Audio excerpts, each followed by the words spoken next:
Great. So, welcome everybody. We'll make a start with the material, but it's great to have a bit of connection and conversation already because really we're going to try and stimulate a lot of that through the remainder of the morning. I appreciate it every time we do one of these on a Saturday because 2 hours on a Saturday is not something to underappreciate. You've all taken time out to log in, and so that's a big thing. And thank you. And I think that the faculty who I'll go on to introduce in a minute have as well. And I guess the question really is it worth it? Is it going to be worth it? You've committed 2 hours of your weekend to this, and we've tried to hint at what we'll be covering, but will you take away something where you will this afternoon say, actually, that was a very good use of 2 hours? And that's the goal, really, for each person here to say that was worth 2 hours of my time. And actually, when we've been discussing and having meetings to put this session together, the data and everything support this idea that actually this is incredibly important to sit down and do what we're going to do now over the next 2 hours. And I think that the 2 points I want to, which I'll come back to at the end of the session just to see if they come through, is one, I think the reason for doing this session now is because we think you can change the score that you will get in December when you submit your application form. So I hope each one of you here will have a area where you think you can modify and increase that score. So that's the first goal of this session. And the second goal, I guess, is linked to that, but I think it's becoming clearer and clearer that you need to get those extra points. Okay, so I think if we had run this session 2 years ago, and we didn't, this is the first time we're doing it. If we'd done it 2 years ago, I don't think I could sit here and say, this is a compulsory, a mandatory thing that you really need to be thinking about if you're going to be sitting IMT. I think that has changed over the last year, and I hope to be able to prove that with the numbers that I'm going to show you and the ones of you who have taken the time to join here today. I hope you will appreciate that actually going and getting those extra points is a non-negotiable if you want to get an IMT number in 2025. And that's because the situation you're facing is incredibly different from the situation Balric and I faced many years ago. And in some ways, it may be different to what our IMT faculty who applied last year sat. We don't know yet because we don't know the numbers, but I can tell you, guarantee you it's going to be different from what the people who sat this process 2 years ago went through. So we have put this on because we think there is additional value in understanding the process and changing your process in the next 6 months. And I don't think that was the case 2 years ago.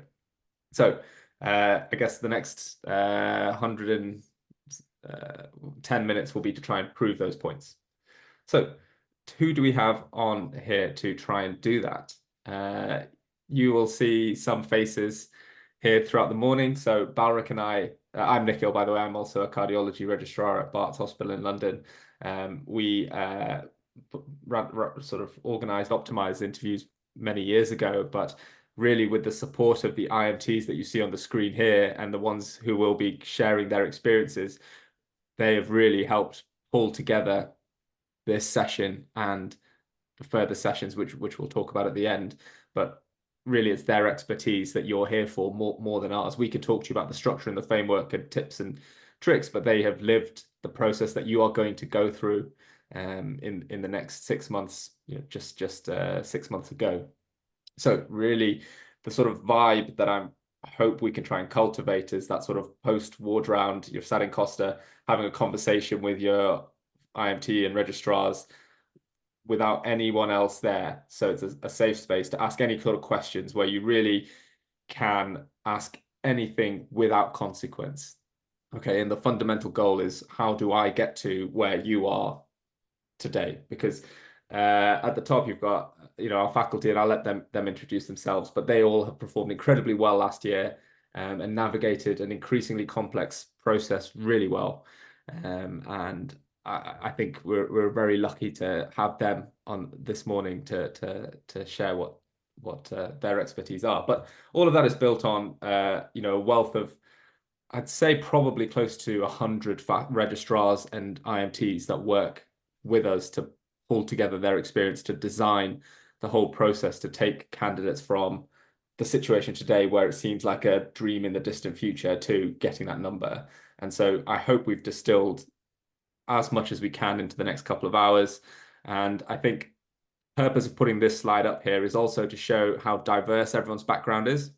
Like we heard, we've got someone who's just come from Brazil. You may be a candidate who's trained through the UK system. You may be a candidate who has taken a couple of years out, who's traveling right now. I guarantee you, we have had candidates who have had the same background as you go on and get IMT numbers. So, we have the perspective that you are going through. So you are not alone at all in this.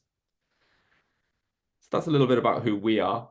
Now we're going to just launch a little bit of a couple of polls just to find out who you are. And again, you're all familiar with Zoom. This is all completely anonymous. This information is really just to help us tailor what we talk about over the next sort of 90 minutes. So please do reach for your keypad or your phone to engage with these questions when Balric launches the poll. So first question. Just launch that first one. Choice one is F2. Yeah, sorry, go on. I was going to say just a word of the polls. They'll just reflect what choices on the screen. So you have to look at the PowerPoint and it says choices 1, 2, or 3, and then it reflects in the polls. So we still have a lot of people not participating. This is no judgment. There is no right answer in any of these questions. Please just anonymously share your background so we can understand who we have in the room. I've seen some data which shows more and more people who apply to sort of IMT specialties are coming from not F2 directly.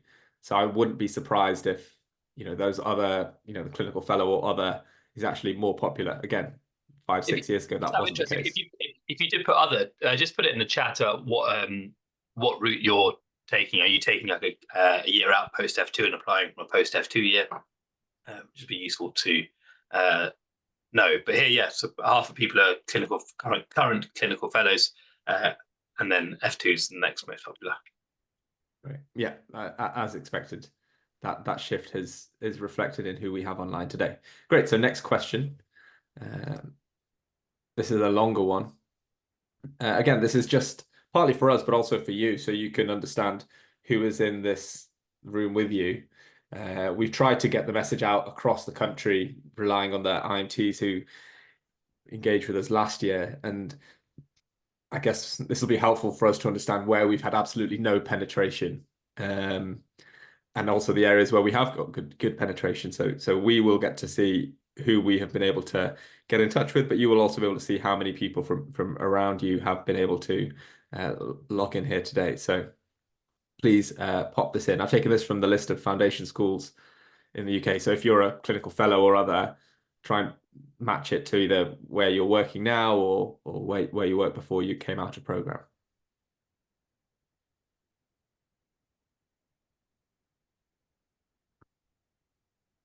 Nice. We'll end that one there. And 3 more seconds to vote. 3, 2, 1. Okay. That's a fairly good reflection amongst most deaneries. To be fair, maybe West Midlands is one that we haven't got reflected here. Otherwise, yeah, good representation. Yeah. And we've got someone from, in Scotland, Northern Ireland. No one from there. Okay, interesting. Maybe we need to try harder to get across the borders. Okay, then these questions are helpful because the next ones will inform the sort of structure of the commitment to specialty and the further sections about the white space answers. So when Balric relaunches the poll, again, this is not a hard right or wrong answer. What do you think? Do you sat down and figured out what specialty you want to, or are you still waiting for it to come to you? It's complicated, sort of means you're toying between a couple of options. You haven't fully decided yet. So the reality is we can sometimes be in that grey area. But there are some people, I guess, who are born knowing what they want to do, aren't there? Yeah, it's also very important for you guys to be aware of, like, where if you've not decided, it's useful for you to kind of know how many of your colleagues have already decided and are already kind of starting to tailor their CV towards that particular specialty as well. Great. So I'll end that and share results. A fairly reasonable split. So about a third of people have fully decided. Maybe everyone can see that. It's split about a third across That's cool. That's great.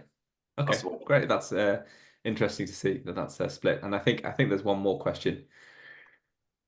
Again, this will help us understand where you're at with the application process. Have you had a look at it? Have you already sat down and worked out what your points are?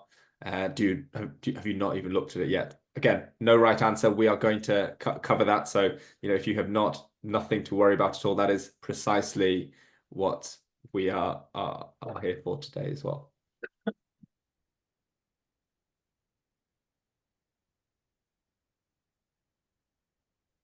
Great. I'll just leave it a few more seconds.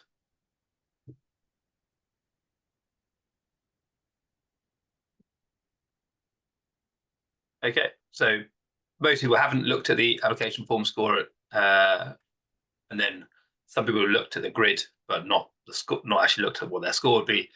And about a third of people have actually calculated where they are currently, which is great. I think it's really, really useful to start engaging in this process early because, as our leads will tell you, November comes around much sooner than you think. Yeah, exactly. And until you know what you're good at, you don't know where the gaps are as well. So you may have an idea, but that's something, I guess, to think about over the next couple of weeks, months. It's not something you need to have done already at all. We can sort of work through that now over the rest of the morning. Here's a rough agenda of what we hope to cover. We're going to start getting to the need to get your points up in the next couple of minutes, and then by about 9:30, so in about 10 minutes or so, that's when, for the next 90 minutes from 9:30 onwards, we're going to be going through how to actually get your scores up in each section. And that's when our IMT leads will share what they did, what their advice is, and we can talk through any situations or scenarios you may be in. So again, before we move on to the content, just to say again, please do use the chat function. We have so many of our faculty here online. Balric is here, and everyone here is here to help. And one of us will be speaking at a time, but that means 7 or 8 people will be able to answer any questions on the chat. So if you have any questions as we go through the different topics, please use that feature, because like I said, once this 2 hours is done, it's much harder to get in touch with people who will give you that safe space. You can always go away and ask your colleagues that you work with, but there is always that there are risks, there are pros and cons of talking to people versus talking to people you don't know but know the topic really well. And I think we fall into that second category where we know the situation really well. We are not going to judge you. There is no judgment here. We have no vested interest. And ultimately, after today, you will go back on your own way. So do use this chance to just talk to people who are here to help, who know what we're talking about, and then go away and implement what you need to do. So please use that feature throughout the morning. I just want to re-echo that. We do this workshop, and it's very, very popular in October, and it's a much bigger workshop. But come October, there's less you can do at that point to get the points, as you'll see when we go through the application form over the next hour and a half. So you really have got a head start on the majority of people who are applying who don't think about this until, for a lot of sections, it's too late. So this is really your opportunity, 2 hours on a Saturday morning, to do everything you can to put yourself in the best place to get an interview and hopefully get an IMT number in 2025. So please do ask all the questions. We've got a number of leads on the call as well, and they will also be helping me with the chat. So put it on the chat or put your hand up, and we'll answer. At the end of each section, we'll go through any questions for each section. And at the end, we'll also do a Q&A session as well, where you can ask all of your questions about your individual circumstances or just any advice, like tips and tricks. Yeah. Go for it. Great. I've put the timeline on the screen here. And I mean, you may think, where has it gone the year so far? But we are already at that 27th of July, 2024 date. And actually, in previous years, before, so for the candidates who've been on last year, this was the first thing we did. November time, application form webinar. And as Balric said, the reason we have set this up in July now, is because we think, and the feedback that we got from the people who came in November was that it was really helpful, but actually there is something a little bit anxiety inducing about knowing what you could have done in November, but actually, the time window between submitting your application, you have like a couple of days left. So the application window is usually just before then or about to close a few days later. And realistically, the things on the application form you cannot really change without a couple of months' notice. And so that's the birth of this session and why we're here today. So I guess going back to that point that I said that this is the first year we're doing it because I didn't think there was any need to do it in previous years. And the reason for that is this. So all of the charts and everything, I can put the links to the raw data in the Zoom chat when I get a chance. But any of you who want to look at it in real time or later on, if you go to imtrecruitment.org.uk, all of this stuff is in the document library. Okay, so all the stats and numbers that we show in the next few minutes are all taken from what has been published by IMT Recruitment. And so this is what our IMTs had to go through last year. Okay, so the numbers that I want you to focus on are here at the top. 6,174 applicants for what I'll show you is 1,600 places. The year before that, so 2023, that number was 4,292.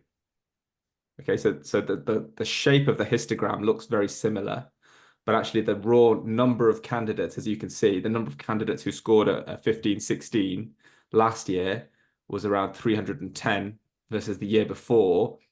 It was higher for individually around there, but the raw total number of candidates was about 2/3. And in terms of the jobs, that number has not changed. And so you have an increasing number of candidates applying for a fixed number of jobs. And the process to go from application to shortlist is automated. As they say on their IMT recruitment website, it's literally the highest scoring candidates will be put through the automatic algorithm and there will be a cutoff line. And the top scoring candidates to the top, however many they shortlist is 3,682 will be called for interview and the rest won't. So this is black and white. And so your white space and everything is interesting when you get to interview, but actually more than ever, your score matters. And that's because if you look back to 2022, out of the 3,900 applicants, 3,400 got an interview, which means 90% of people got an interview. And so as long as you scored a good enough number on your application form, you probably got an interview, right? So if you think about 90% of this curve, that means, people could score as low as 6 or 7 and still get an interview.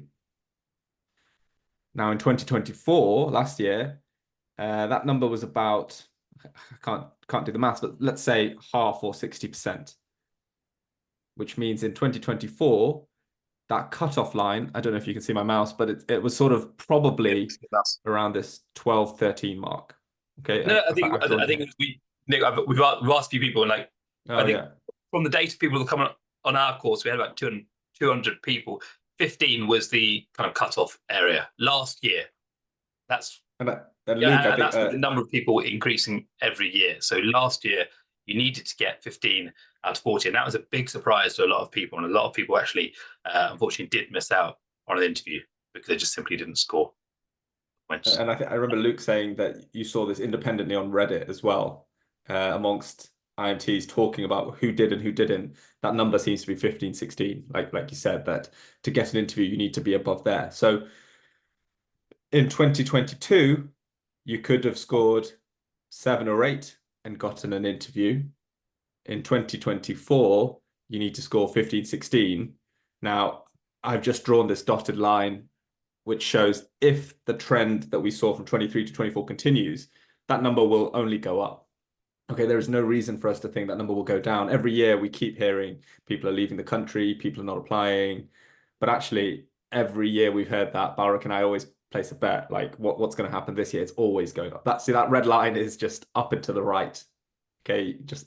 And guys, I suppose the other thing to be like, just I don't want to hammer on the stats here, but obviously last year 6,100 people applied for 1,600 jobs. That means 4,500 people did not get a post. They were unsuccessful in applications. Of those 4,500 people, a fair chunk will be reapplying again this year with a stronger CV. So, as with most specialties, we see that the shortlist score the average shortlist score tends to increase as people become more au fait with what you need to get. So the average candidate does better. But also now you've got more candidates, so the cutoff will also go up. So those 4,500 candidates that did not get a post last year, probably at least 50% of them, if not more, will be going back into the pool this year to reapply and trying to do everything they can to get their shortlist score high enough to get themselves to interview. And I think that's the main reason why people are I think it's really tough. Like when Nick and I applied, it was almost, a competition ratio of 1.2. So, unless you were in the top, weren't in the top 20, unless you weren't in the bottom 20%, you were getting a job. Whereas now the competition ratio, I expect this year, last year it was 4, this year it'll probably be 5 at least. So yeah, I think it's a shame. It's very tough. I think there's lots more. The UK is training more medical graduates. The number of jobs, as you can see, since 2019 hasn't changed. So that's a whole nother conversation. I won't get into the politics of it, but I think for you guys, it's just you're in a situation where you have to appreciate that the competition for an IMT post is that much higher than it has been previously. So when you're talking to registrars about what to do, it may have been a lot easier for people like me and Nick when we did it. But it is, unfortunately, the fact is it is just a lot tougher now. And that's really important to be aware of. And I think, as I said, you're getting started early, which is the main thing. Yeah, and the purpose of showing this data is not to cause fear or anxiety. It's honestly to say that take advantage of what is in your control. So it's looking at this data. I've been through the sort of, there's 5 stages of grief or whatever you call it, where you start off really angry, right? Like, why is nobody talking about this? People are talking about PAs and all these other big problems with, training. This, I haven't heard anyone talking about it. Please put in the chat if this is a known problem.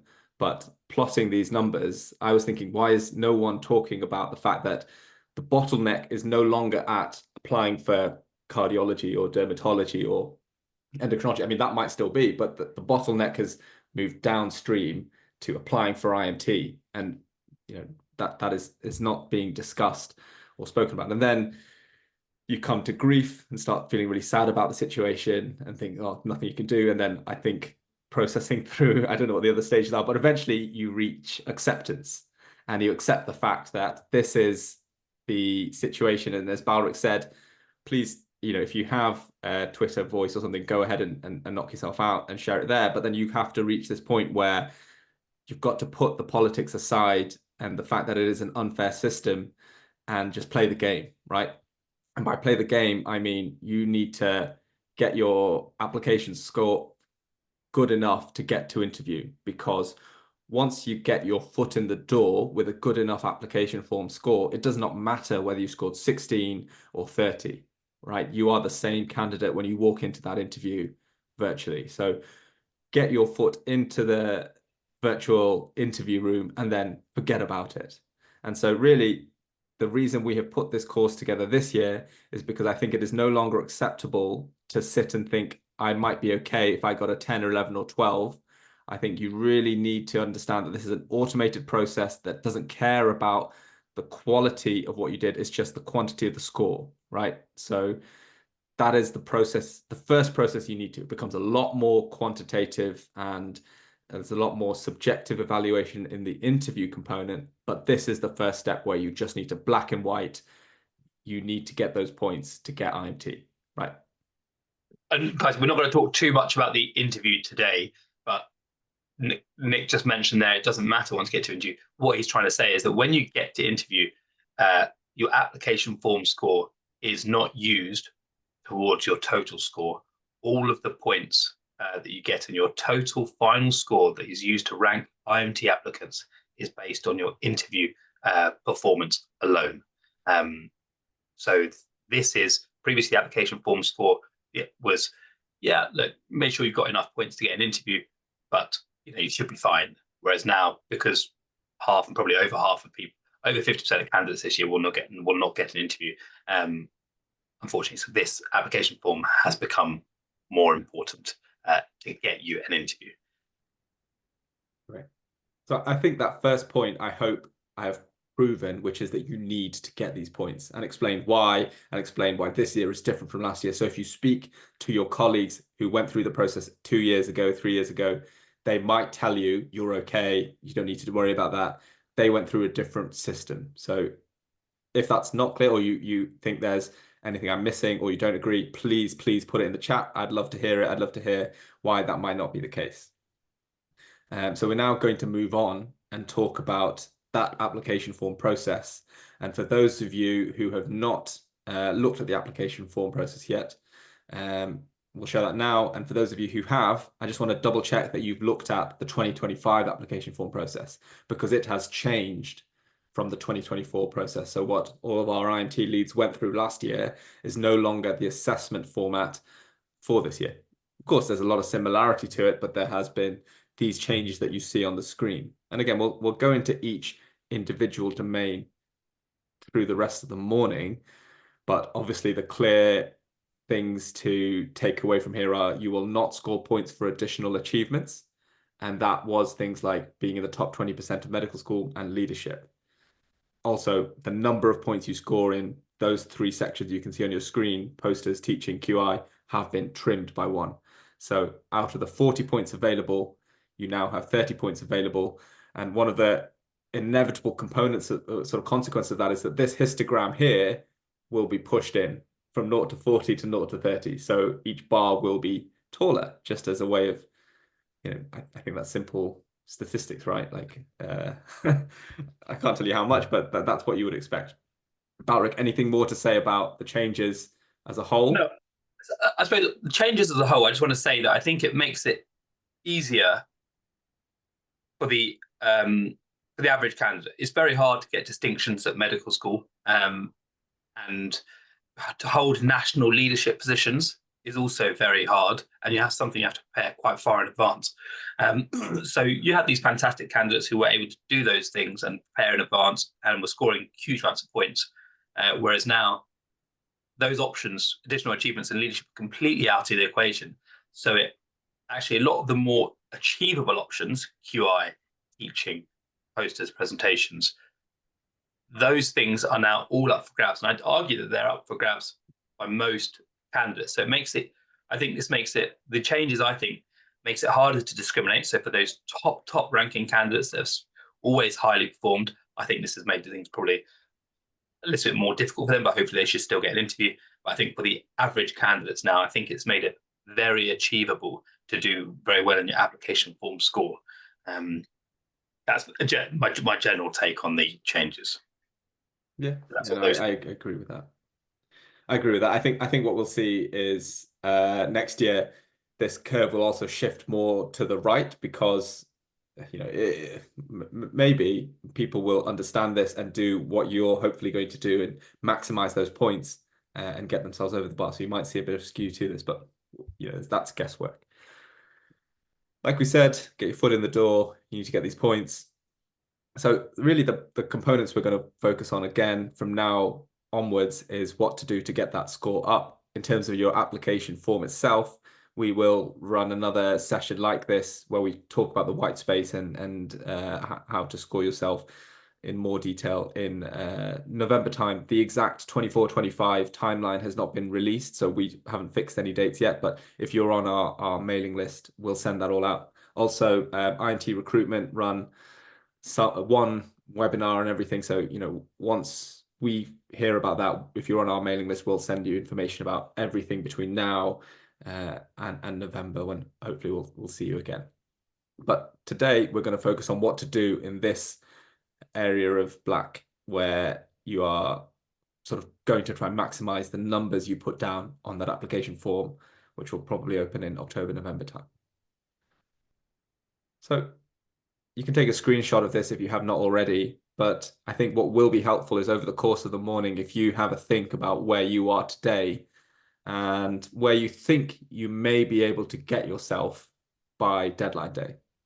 And you may think that those two numbers will be the same. But what I hope over the next 90 minutes is we can try and give you some advice and tangible examples to tell you where you can work on things to get that number up in some of these areas. So we'll just give a couple of examples now. Barrett, do you want to run through some example scenarios, some hypotheticals? Yeah, so this is, I think and I've got like people in mind for this. So this is like a standout candidate, one of like colleagues at medical school that's just obviously incredibly good, and she's very organized, and she's been preparing for applications for a long time. So yeah, she got distinction at medical school. She also managed to get herself an undergraduate national essay prize. She did a part-time diploma at the same time as a medical degree in cardiology, because that's what she's interested in. She got herself involved at research early. She's published some of that work as first author, and she presented some of that same research that she did at a conference, which is an oral presentation. And in her year 5 medical school, final year medical school, she sorted out getting involved in some quips, which she's presented at conferences. She did a teaching program with some colleagues while she's a final year medical student for year 2 OSCEs, and she's got the letter and the feedback that she needs. She went on that one-day teacher course, and she's part of the RAG Medical Charity Society thing, and she's got a position as, let's say, secretary on that. She's obviously a sensational candidate. She's worked smart for a long time in preparation for her IMT applications, and because the same points are used for SBR applications, she's very well set up for SBR applications. In her last year, she would have got 35 out of 40, 88%. She's absolutely smashed it. This year, because the scores are weighted down and you've removed some of these sections, she's got 25 out of 30, which is 83%. So that's because some of these, she still loses the same points. She hasn't got a PhD, which is one of the sections you can score on and things like that. So she's still 5 points down, but she basically brought a little bit down into the mix with everyone else, even though she's worked really hard. But no doubt, I'd be very surprised with the score of 25 out of 30 if she didn't get an interview. But yeah, so that's your absolute standout candidate, who I'm sure a few of them are on this call, but most of us are not this person. Right. And then not based on any true character, is it, Barrett? This is all fictional. Yeah, clearly. I wish I could say this was me. Fine. Right. But this one is, I'm not saying this is me. I don't play hockey.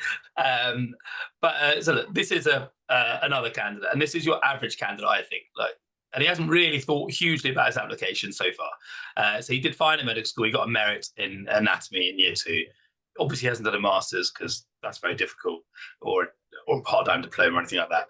Yes, he got involved in some research data as a medical student for his SSC, but he doesn't think it got published anywhere. He did present some of that data at like a local medical school research meeting, and he got a poster there, which we're proud of. He did a VTE audit during F1, which is one cycle. He has taught medical students whilst he's been in F1, and they filled out some paper feedback forms for him. He didn't go to any kind of teaching training course, and he was a vice captain of hockey team at uni, but didn't have any other leadership positions. It actually sounds like a very normal, decent candidate. This person would not get an IMT interview. They scored 5 out of 40 in last year's score. In this year's score, they got 4 out of 30.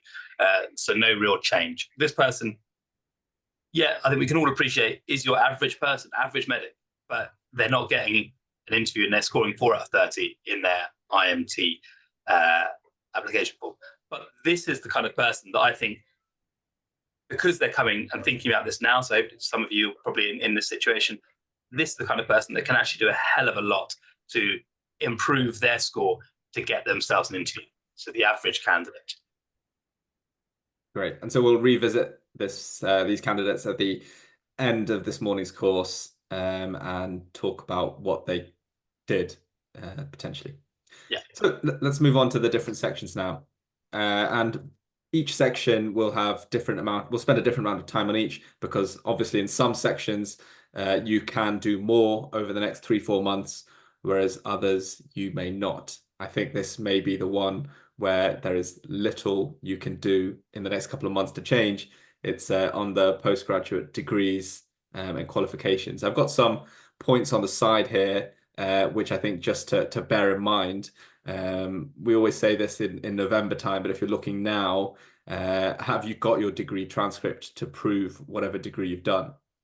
There are also some degrees that people coming into this process think will score them extra points, but unfortunately they do not. Again, put the politics aside, I completely appreciate each one of those things there with the white bullet points took a lot of hard work. It is the system. It's not necessarily fair, or maybe it is fair, I suppose, if you're looking at it from the perspective of not having one of these. But yeah, you don't get points for an integrated BSc, Oxbridge MA, a teaching PG cert, MRCP, or college exams. And I think there have been some questions in the chat about what counts, like how far back can you go if you did something at secondary school, if you did something, whilst a teenager, does that count? And the guidelines on that have become pretty clear. Barrett, do you want to talk a bit more about that? Oh, I think you're on mute. Sorry, someone's playing music in the background. So it has to be. This one is something you can't do much about. So it has to be after medical school, and you can't use your integrated BSc. But I think these same sections are used for the specialty applications. So if you're thinking now about things you can do for your specialty applications, which come around sooner than you think, they're 2 to 3 years away for you. You can do, for example, MRCS, MRCGP, and they can be counted 1 point. Some people do part-time masters. They are tough to do, and it's a huge undertaking, but they do score you 3 points. And obviously, as you see, things can change, but if you're applying in 2 years' time for your specialty application, that will be points that count towards your application form score. And in SPR applications, they do count towards your final score as well. So it might be something to think about. But for the moment, I think this is something that you should not worry about, because it's not something you can really change too much between now and November, apart from the fact that if you've done it, get your qualifications and your degree transcript and your evidence sorted, so that as you get closer to October, all you need to be focusing on is actually starting to prepare for your white space and also your interviews, which come around very quickly. MRCP, I want to be very clear here, MRCP does not count for IMT. The reason for that is because people applying from F2 have not had the opportunity to do MRCP, because you can't do it during your F1 year. So a lot of people apply for IMT now, having post F2, and whilst they're doing JCF jobs, and some of them have done parts of the MRCP or PACES. It definitely shows commitment to specialty, and that's something you put down your commitment to specialty, but it does not score points. And to be very clear, you have to have your degree transcript. So everyone's saying, if you've started a degree, but you're only going to finish it next year, sorry, they're very clear. Everything that you put down in the application form score in general has to be achieved by the time you apply. And Nick, your other question about when can you have done all of these achievements? I think it's basically during medical, but let me just check that on the website, just that they haven't changed it. But they basically, you can't have won a national prize during secondary school and count that. So everything has to be medical school or afterwards. And of course, MRCP, having done MRCP, is a very positive thing. You have to do it anyway. So I'm always a massive proponent of get it done as early as you can. I appreciate it's expensive, but if you fail, the main disadvantage is a cost disadvantage. So you could just retake it, but you have to pay the money to retake it. So it absolutely is an advantage for your commitment to specialty. You can put it in your white space, but yeah, it will be an advantage to talk about in your portfolio section of your interview, but not something that gets you any points. And everyone is different, but my advice would be aim to get your paces done by IMT2. And I say that because you get 8 points for it when you apply for your registrar post. So assuming you're going to go IMT3 and then apply, or I guess IMT1 if you're going to be applying at IMT2, because you get points for it. And if you have to do it anyway, you might as well do it in the time frame where you get the points for it. If you finish MRCP during IMT3 after you've submitted your application form, you have to go through the hell of doing it, but you don't score the points for it. So try and get it done then. And the reason I also say IMT2 rather than leaving it till early IMT3 is because there is so much unpredictability with that exam. You do want to give yourself the buffer of, you know, an option to reset if you need to. So do try and get that exam lined up later on, but not for now. If you have done those things, remember, this is still incredibly helpful stuff to talk about at interview, to put in your white space, but it really will only score you points at interview. It will not score you points on your application form. So I'm going to move on from this section unless anyone has any strong questions or points to raise about the postgrad achievements. There's just a few questions on things. So for that 1 point scoring option, it's between 1 and 10 months whole time equivalent. So everyone will have their own personal things about things they may have done. You have to judge that for yourself. If you think you can make a strong argument for it, then you can put it down with your things. The worst thing they can do is when they go through your application forms and say, yeah, I can understand why you've tried to claim 1 point, but I'm not going to give you that 1 point. I'll drop you to 0. We'll go through this again. We go through all these kind of things more in the October-November course, but I wouldn't be ashamed of claiming for things that you think you can argue why you get the points. You can't claim falsehoods, but if you've got something that you think, look, actually, this did take me 1 to 10 months whole time equivalent outside of my medical degree, then actually, I think that's a reasonable thing and a reasonable argument to make. And in general, I encourage people to be proud of what they've done. And if you think it doesn't neatly fit into a box, I would err on the side of being positive about what you've achieved.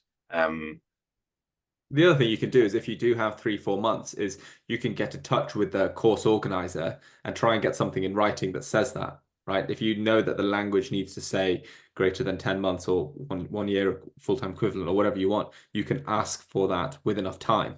November, we'll touch on this again, but it may be too late to have the back and forth and the correspondence to get that transcription, the letter of proof in time. So do that if you're in that situation. So on to the first section where I think there are points up for grabs in the next couple of months quickly, and that's the presentation and posters section. This is the scoring grid you can see there, and really I think most of you here should be aiming to get a national poster. Again, really easy for me to say sat here, but I think we can go through some examples of how that can be actually achieved if you have not already scored the points for this. And there's a 1 point reduction from last year. I don't know the rationale behind that. Balric, any insights on why that is? I don't know. In general, I've a cynical point of view. I think they're trying to reduce the impact of the research has on applications. Because I think they think that some people have better access to research than others. But I'd argue that research is just a case of initiative and working hard. So I disagree with that. I think generally that's what they're trying to do. I think they're trying to promote people doing cute quips and teaching because that helps the NHS run because it's free labour.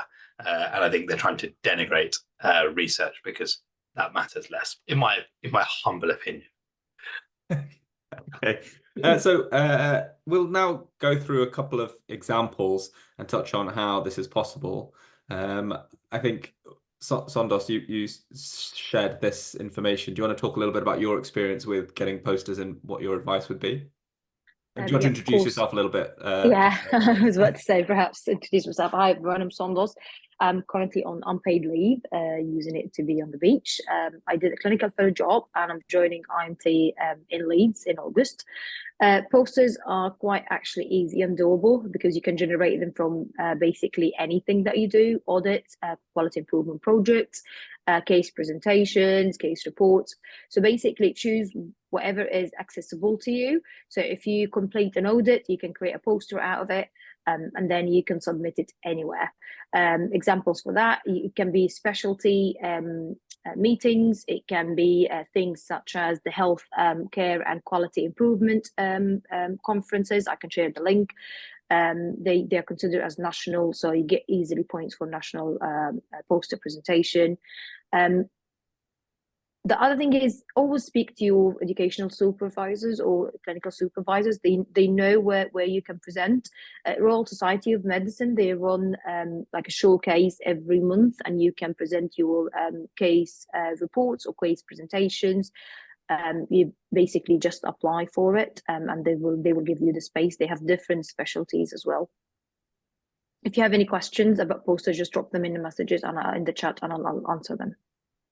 Great. In November time, we're normally because there's less time to actually do anything, we often say aim for the regional poster if you haven't scored the points, because that's a little easier to go for. Where, again, if you speak to your educational supervisor or your clinical supervisor, there may be regional MDTs or educational meetings where you can present something educational and score an oral presentation at a regional meeting. So those 3 points there. I do think, as Sandos very rightly said, is if you have these 3-4 months, have a think about how you can get something in for a national competition. I know Anam, who's not able to log in this morning, who's one of our other faculty who's starting IMT in London next year, suggested that for any of you interested in cardiology, is the World Cardiology Congress, or the World Congress of Cardiology, which is in September, and I think applications are open now. So if you think about, I guess, what firm you're on at the moment, and also, I guess, what you're interested in, you can then try and find a goal and work backwards. So that's probably one tip, is have a think about where you could present something, and then work backwards on what you can present. And that might seem like you're playing the game, but your consultants, registrars, SHOs, IMTs will all understand this process, having been through the system. So it's nothing to be ashamed of. It is nothing that you should feel that you can't talk about. It is the process, and it is what you have to do to get your number. So just a few kind of specifics about this section. So for the presentation, if you're showing a poster but doing a verbal presentation over the poster, they've actually tightened up this year, so it's still generally a poster. One thing I think it's really important to show here is that the presentation or poster is if you're the first or second author.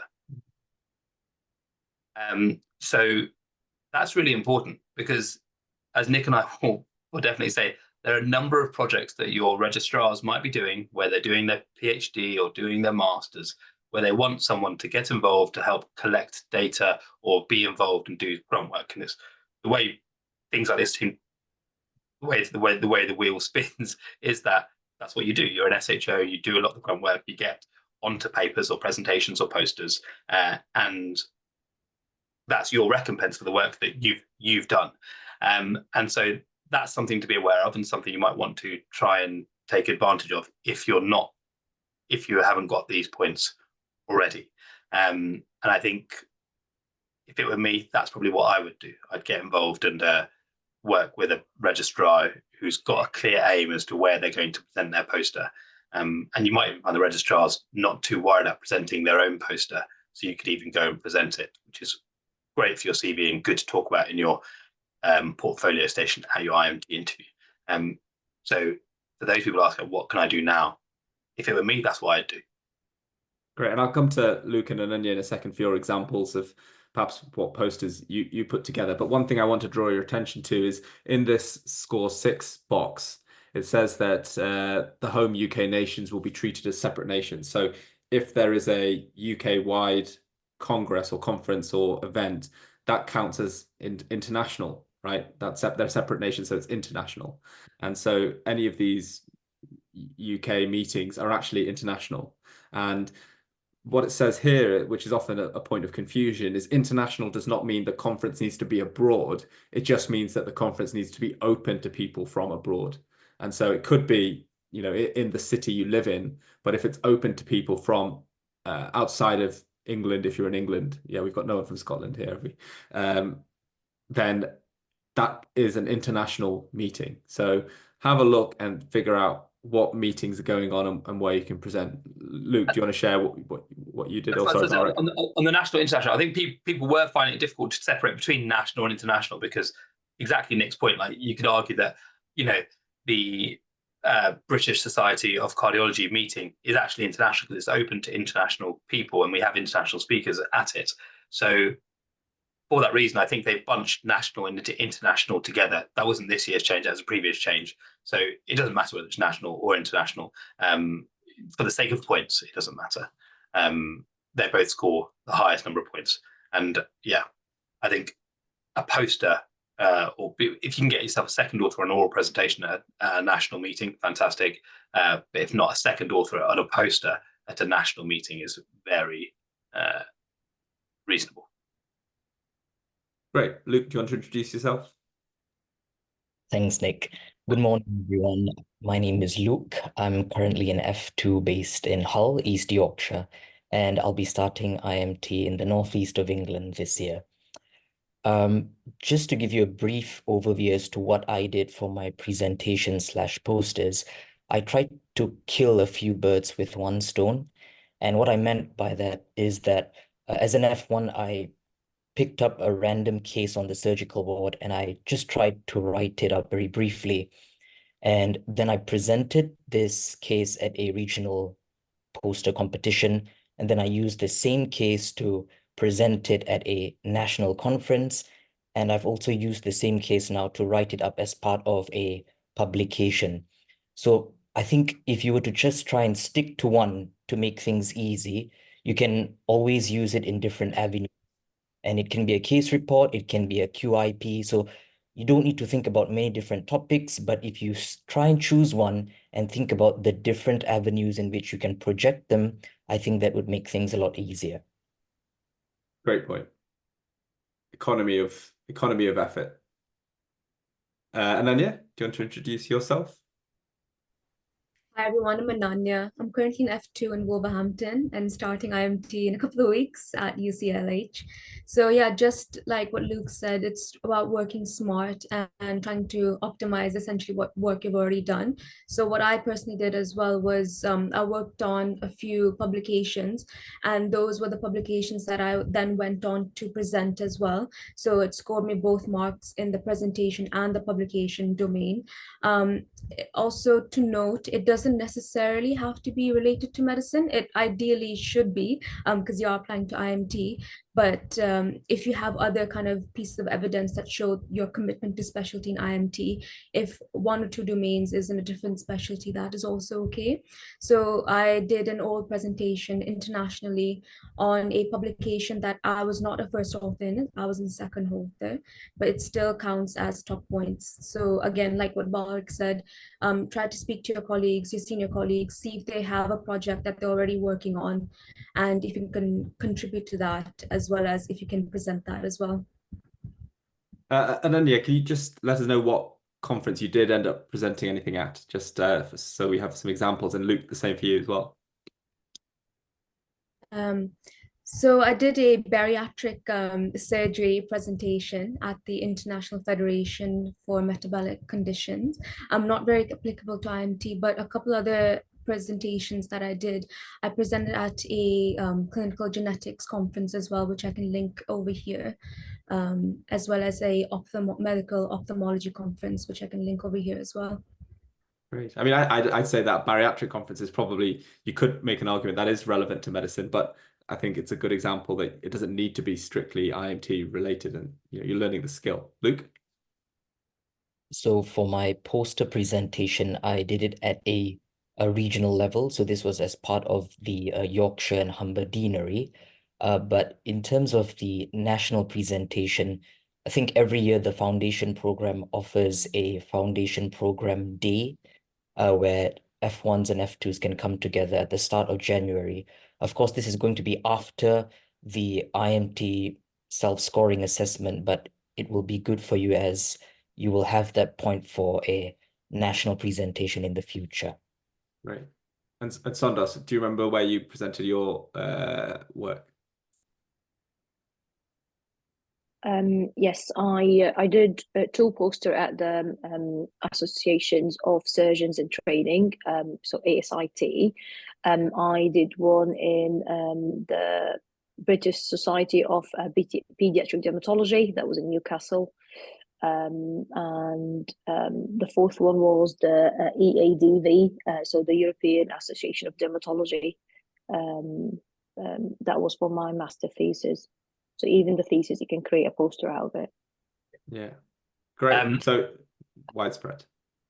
Yeah, and I'll just finish with just two points. So it's very appreciated that a lot of conferences are hybrid and were also purely online during COVID.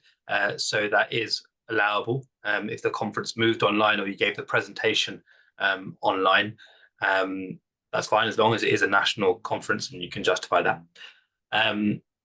Now most conferences have moved back to face-to-face, so you don't generally have the option to present online, but that's conference specific.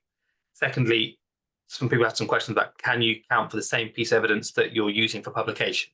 The answer is yes, absolutely. And actually a lot of people do.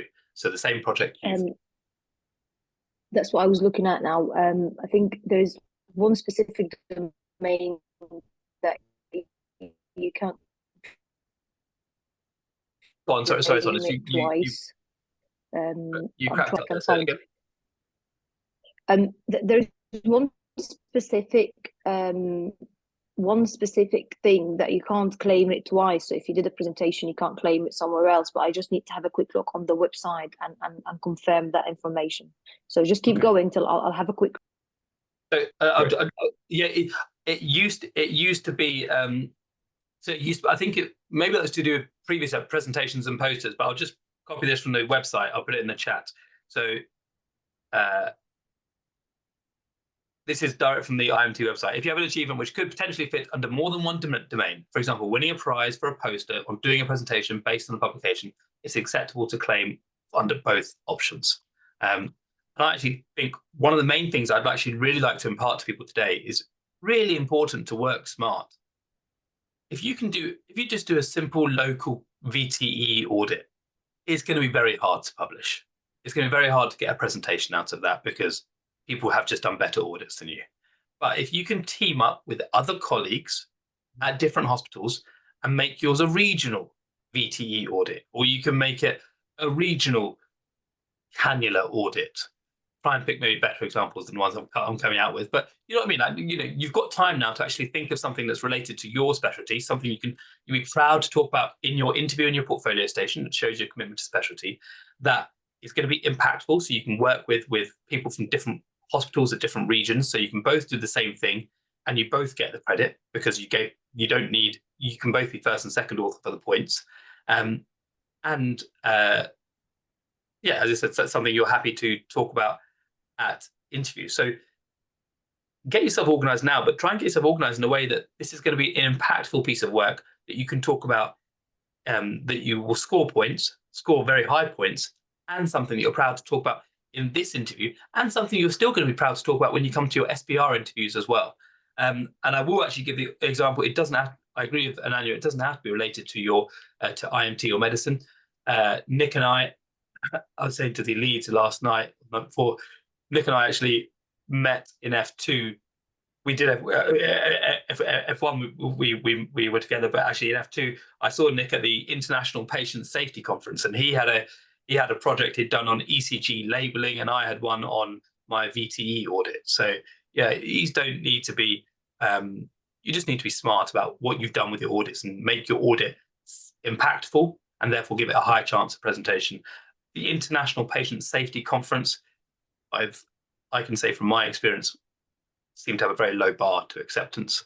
Not saying that IVT audit wasn't a good, very useful audit, but in hindsight, I've done more impactful work. So yes, I think work smart and think about the projects that you're doing. You're not just doing a quip to score the quip options. If you can do the quip and present it somewhere, why not do that? Don't double your work. The leader Dilita, going through your questions on the chat. Thanks very much for that. And yeah, any other questions, put them on the chat. Nick, do you want to go on to the next section or anything else to say for this one? I think that we've said a lot about presentation and posters. We can come back at the end and talk about more specific examples, but I think, you know, we've given about a half dozen there. So yeah, if you have any further questions about presentation and posters, do it there. People are putting lots of questions in the chat, which is great. We are going to work through those, and don't worry, at the end we will come back to circle around if we have not answered them by the end. So don't worry, we will get to your questions and points. So publications, this is our next section. And again, I've not put much phrasing around this because I think this is actually quite tricky for you to do anything about today that will score you points in November. And we were talking about this, and sort of the rest of the faculty sort of agreed. I guess the only circumstance might be is if you have something that's almost there, and using this as a deadline to kickstart, because the peer review process in most journals takes months, and so you really do need to be submitting that, I would say, probably in the next couple of weeks if you do hope to even try to get any sort of confirmation of acceptance by the time you submit your application. And Bharat, we also spoke about one other alternative, which is that you should go and speak to any registrars or, you know, seniors that you are working with that you feel comfortable to ask them if they have any ongoing work at the moment, because it may well be that they are in the process of tidying up or finishing off a piece of research that you could go and support and be a co-author on by collecting that bit of data that may well get in time for October. I think if you don't have anything already cooking and you're really thinking about starting from scratch, this would be a poor use of time, because it is really unlike, I can't see a system where it pays off in time for your application form. Sorry, yeah. And then, yeah, I think you had some thoughts on publications, and maybe you could share what you did to score the points, because that might be ring true for people who have something ready already as well. Thank you, Nikhil, and I completely agree. This domain in particular is quite time intensive and labor intensive as well. And it's a lot more smart to kind of maximize your points in the other domains. So for example, the quality improvement project domain and the teaching domain first, before then taking the time and effort to do this in the upcoming 3 months, because it's not just about starting and finishing a manuscript, it's also putting it through the peer review process, doing the revisions, etc., which can take weeks to months to do. But if you have already maximized your points in the other domains, there are ways to score points in this as well. So just like Nikhil and Balarik said, if you have a senior colleague who's already working on a project and just needs a couple of bits sorting out, needs your help for that, and it's almost done, you can help them with that. And that could end up in a score of 6 where you're a co-author. But then again, that is depending on what is available. If you do, again, have time, more realistic options include, so if you look at scoring band 5, the top 1 or 3, so submitting a case report or a letter to the editor, which is a lot more quick turnaround. So for the case reports, I'd again speak to your senior colleagues, your registrars, consultants. They often have interesting cases or rare conditions that they've seen in the clinics, but they just haven't had the time to write it up yet. And they'll be quite happy if you are keen to do that as well. And letter to the editor as well is quite quick to do. They do score a lot lower in terms of points, which is why I'm saying focus on maximizing the other points first. But if you have time, those are other realistic options. And you can also claim points for something that has been accepted by the journal, but is not yet published. But you cannot claim points for anything that you've just submitted so far, but it's not formally accepted by the journal itself. It's still under the review process, etc. I think the phrase for that, Ananya, is in press. So that's what if it's been accepted but they don't publish, there's normally quite a big delay before they kind of get the actual journal that they want to put your article in, but they'll accept it and it'll be in press. If you want to get yourselves organized now, is the PubMed ID is what you want to be using and citing for your evidence, and that's what they use. In terms of there's a few questions about the types of article. A simple review, case report, letter, and editorial score you, as I said, 3 points, and then an original research article or a Cochrane review. So that's a specific type, or a meta-analysis. Those are specific types of review where you've actually done some scientific analysis. Those score max points. But again, starting those from scratch, it'd be a tough ask to turn that around for November. And I think approaching a registrar that's already working on a project and saying, "Oh, work incredibly." If this is the area that you think you want to focus on within your application, then yeah, I'd approach a friendly registrar and say, "Look, this is what I need. I need to be a co-author, just a listed author on your paper. But I'll do a lot of work for it, and yeah, you might strike gold."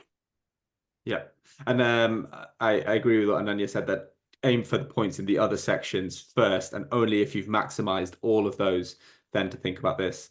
And again, no guarantee at all, but I think probably the turnaround time for a letter to the editor is probably the shortest. So I would definitely not hold my breath for original research to get turned around in 4 months. Maybe a letter to the editor if someone else is working on it or your consultant has an idea, may be worth doing. But again, this is all very high-hanging fruit that I would avoid unless we have to. And on that note, I'm going to move on to our next section. If you have any questions about that, please continue to put them in the chat. And we move on to another lower hanging area where I think everyone should aim to maximize their points. And this is teaching. Now, the sort of more straightforward components, if you've done the teaching, are just make sure you've got the letters, because you need to have the documentation to prove it. Again, we'll say this again in November, but if you're not scrambling around then, because let's say you're an F1 or currently finishing a job that finishes in August, developing the clinical teacher form or your teaching observations whilst you're still on the firm where you've done that teaching is much easier than having moved on or potentially across the deanery and then trying to get it through email. So if you're still doing that job, get the forms now, and aim to try and get 5 points on this section, because I think there is a lot of teaching that needs doing. And so, it is another component of service provision. Barrett, there are some changes or some specific language in this teaching block that I think we should probably go through. Do you want to talk through those? Yes. So I think the change this year is that this 3-month business is obviously that it could be a bit of a silly number to put in, because some people might do one session every 6 weeks or every month for 3 months, and suddenly it's a 3-month teaching session, whereas another person might have done a session every day for a 2-week intensive course and provided teaching, which is obviously a lot more work, but far less than the 3 months that's required. So they've changed the rubric to say approximately 3 months can be less if what is important, and this is direct from the website, that a lasting commitment to a meaningful teaching program can be demonstrated. Therefore, you'll need to use your own professional judgment if your program was less than 3 months as to whether you can reasonably select this option and provide evidence. I can't tell you what that means. You have to make that decision for yourself. But I think, in my mind, this is again my own personal opinion, a teaching program where you've delivered probably more than 6 sessions, once every couple of weeks for 3 months is reasonable. So I think you definitely need probably at least 6 sessions in your program. I think that's a reasonable teaching program to have organised. But again, that's just my personal opinion. I don't know how they're going to score that now. They've kind of moved away slightly from the 3 months mark. One thing, Nick, I was going to talk about the teaching observation form. Yeah. In the this section and the QI section, we have this question year after year after year. They are most likely the NHS, who are scoring these applications, are most likely to give you points if you use the things that they ask you to use. And they specifically say, use the developing a clinical teacher or the teaching observation form. These can be done in retrospect, and you've now got 4 months to get yourself organised. If you've done the teaching session, you need to formalize your feedback. And if it were me, I think it's always very useful, actually present it in bar charts. This isn't something you need to upload. This isn't something you need to necessarily bring to interview, but I think it's a useful process to do. And if they ask for any extra evidence, you can provide that as is the collated summary of my formal feedback from these sessions. But moving on to the next part, not just formal feedback, the developing the future teaching observation form. This is on the your e-portfolio, and it's something that you send to your colleague or the senior who was overseeing the teaching with you, and they will fill it out. You can make life easier for them, so by filling it out with them or alongside them to say these are the sections and these are the details, because people are busy and someone sends you that kind of form, I normally ask them to, hey, can you at least pre-fill the details, and I'll talk about the feedback that I want to give you as a teacher, but at least you pre-fill the details, make it as seamless and as easy as possible for them. And then the final thing you need to have for this, so we've talked about the developing a clinical teacher form, you need to have formal feedback of this, and you need a certificate or letter of recognition. And this is, they've got tighter on this, and I think rightly so. So you need something either from your hospital on headed letter or from the consultant on headed letter recognizing your contribution. So it can't just be you, Barrett Cayley, have contributed towards teaching. It should say you, Barrett Cayley, have organized, delivered, and collected feedback on this teaching program. It was done over this time period. You delivered significant impact, and this is evidenced by the feedback which showed X, Y, Z. That's probably how I'd ask them to write that letter. So you do need a certificate or a letter of recognition on headed paper. Again, you can see all this on the IMT website, but this is something that I think is very feasible to do for all candidates. You've got 3 months. And again, I'll provide my example.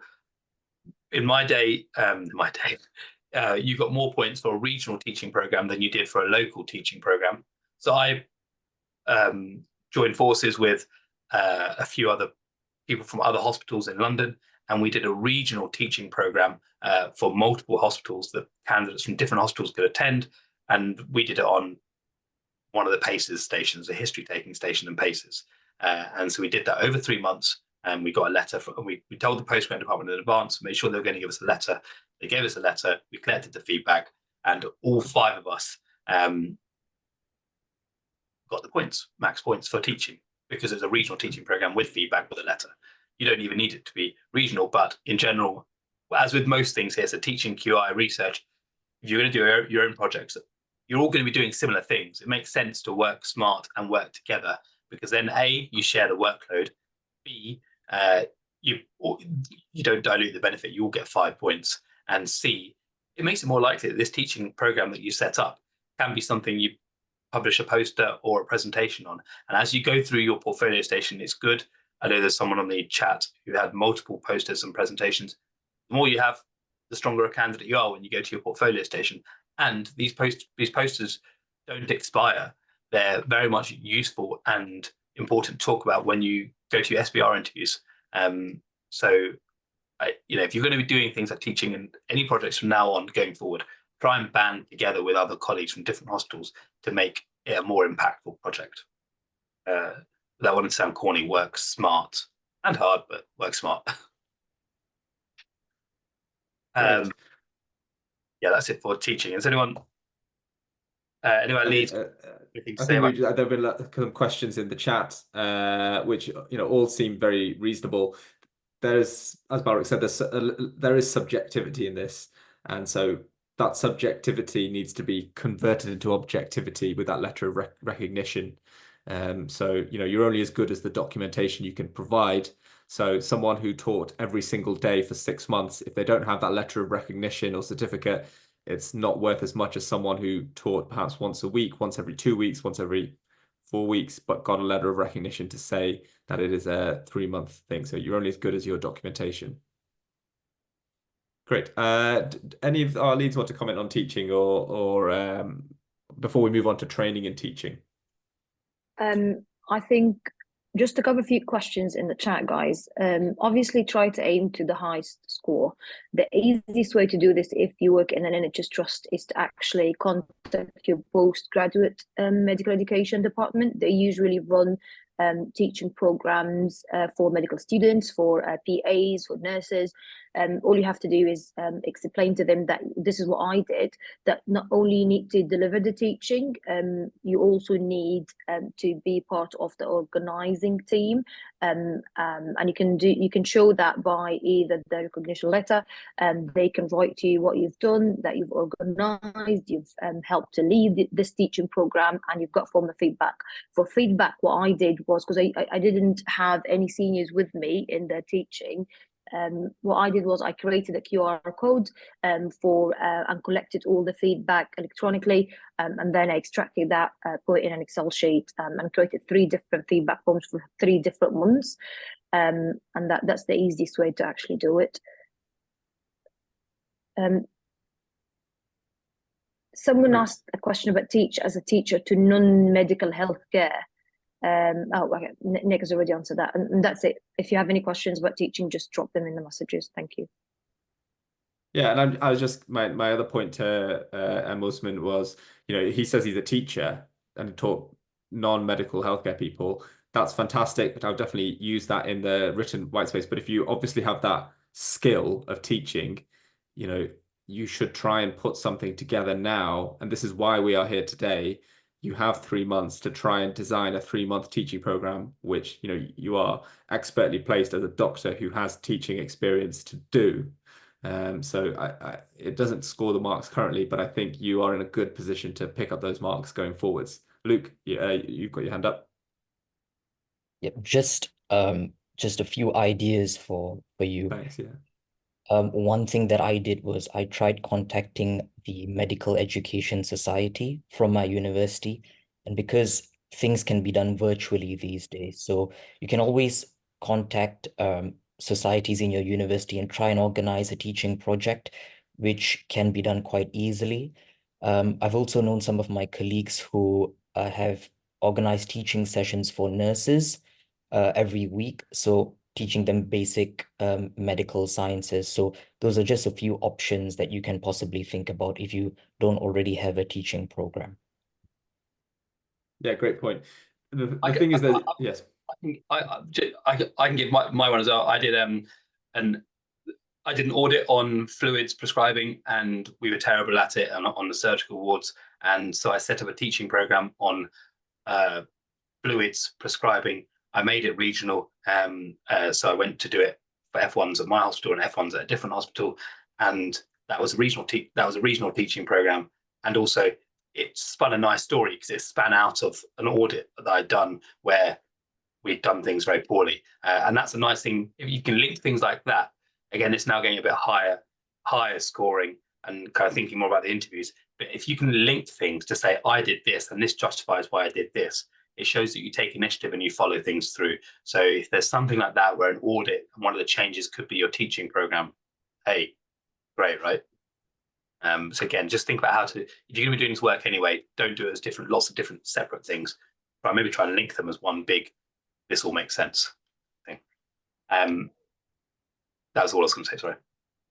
I mean, I think we'll move on to the next section just for the sake of time. A lot of the questions seem to be people have a couple of the components for 5 points, but not all of them. And I just go back to that point of, they've put the criteria on here.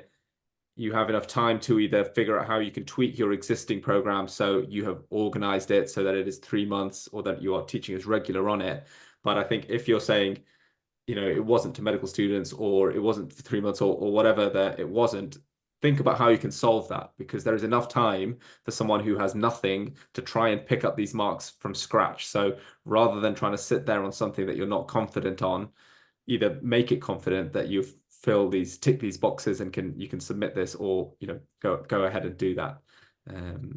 Sorry, I'll just go back on something I said that was a mistake. It's either a summary of the formal feedback or the developing the clinical teacher or teaching observation form. So the developing the clinical teacher or teaching observation form can be the feedback. And I think in that form, they do include the summary of the Yeah. feedback.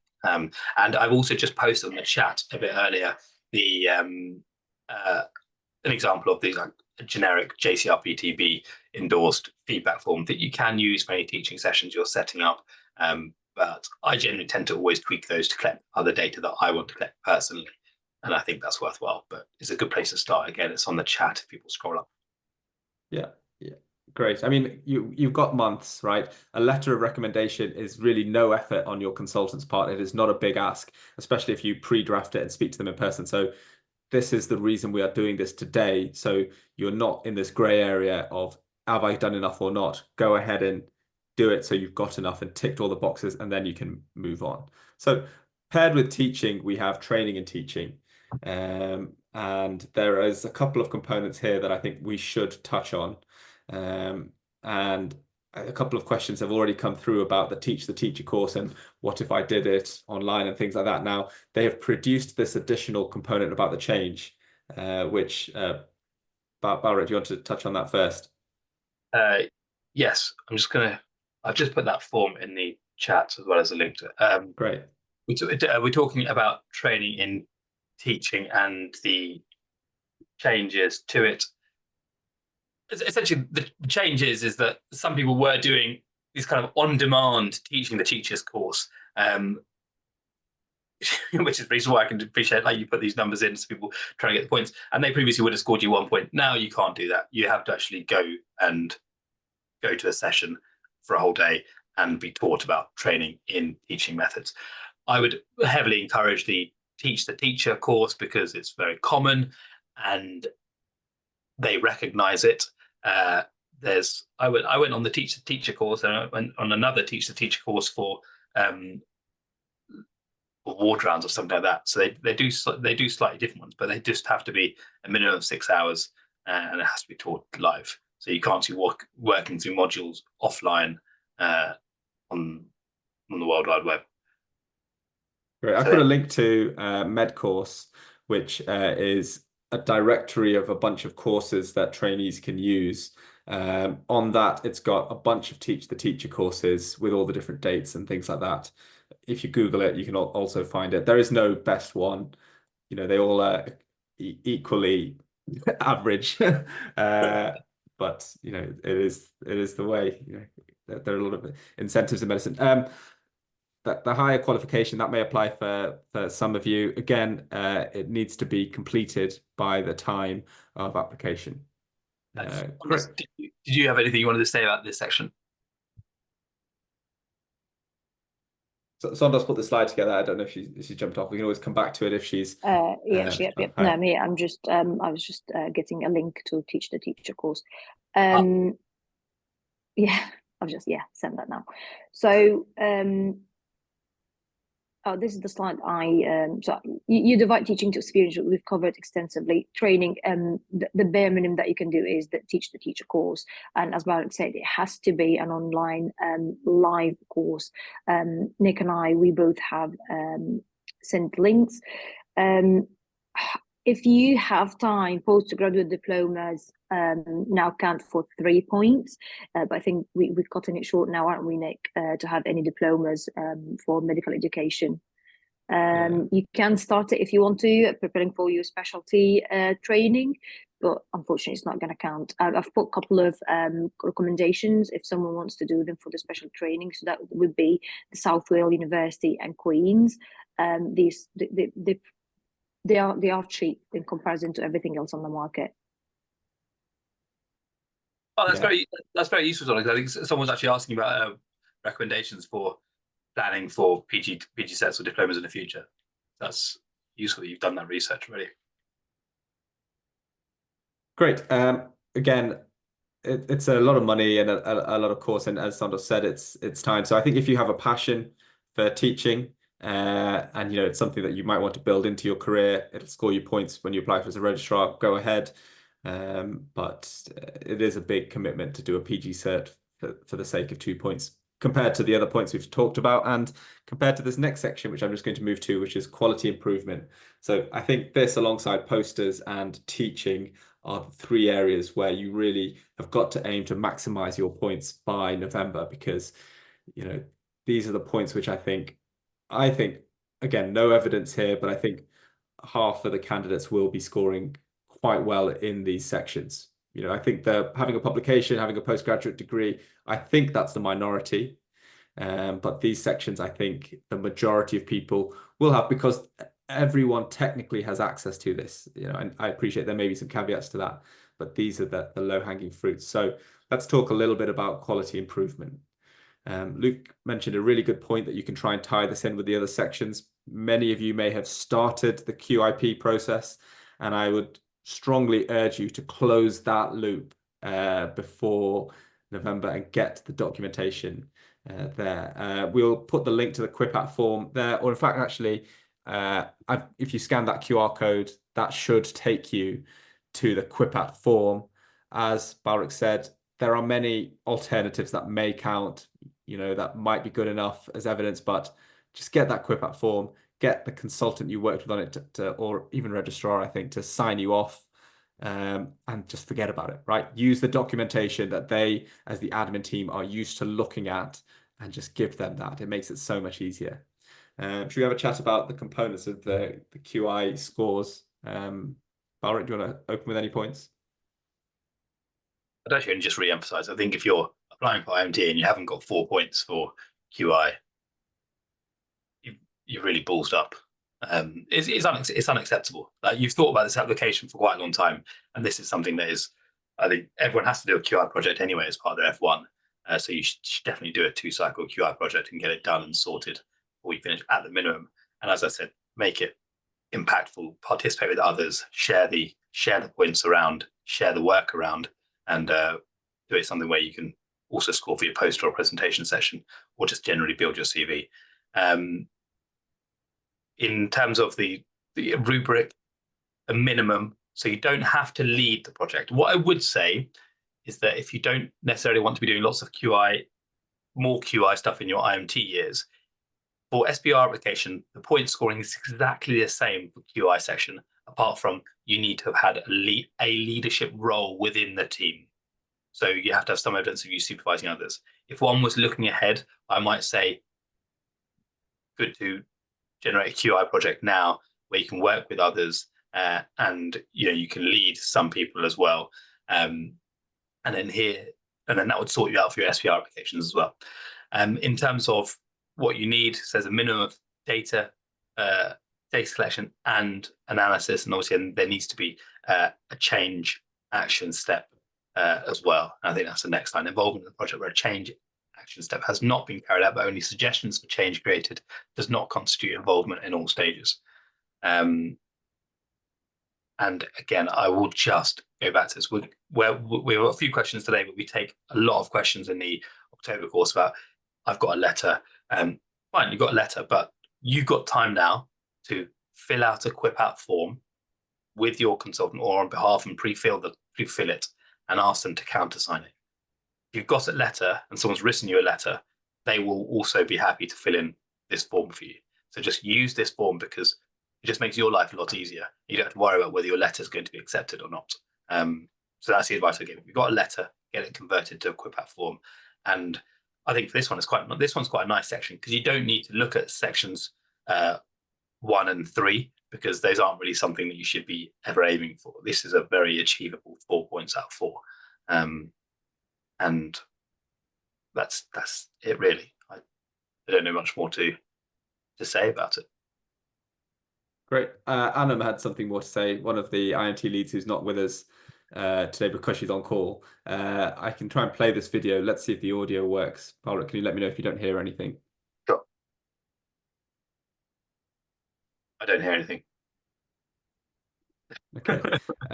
Good. I'm glad I checked that. I'll work on trying to sort that audio out. I don't know if there's a simple way to do that.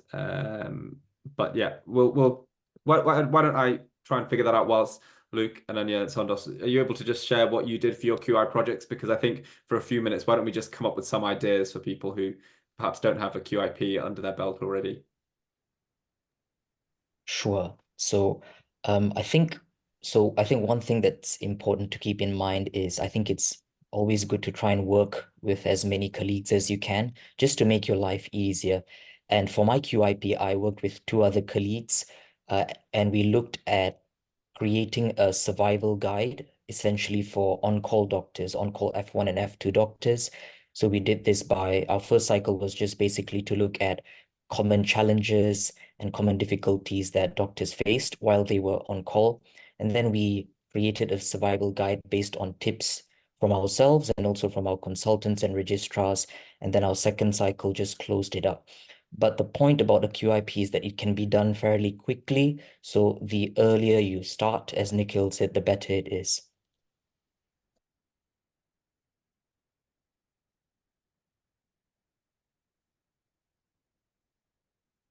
Nice. Ananya? Nick, you're on mute, sorry. Still not playing. I think, Nick, you're also on mute, actually. So we wouldn't be able to hear you even if you could. No, Nick, your Zoom is on mute. Got it. Okay. Let's try one last time then with me off mute.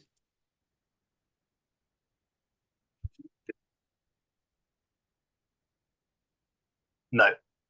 Okay. Well, let's just ask Ananya what Yeah. QR product she did, and you can put yourself on mute for a bit.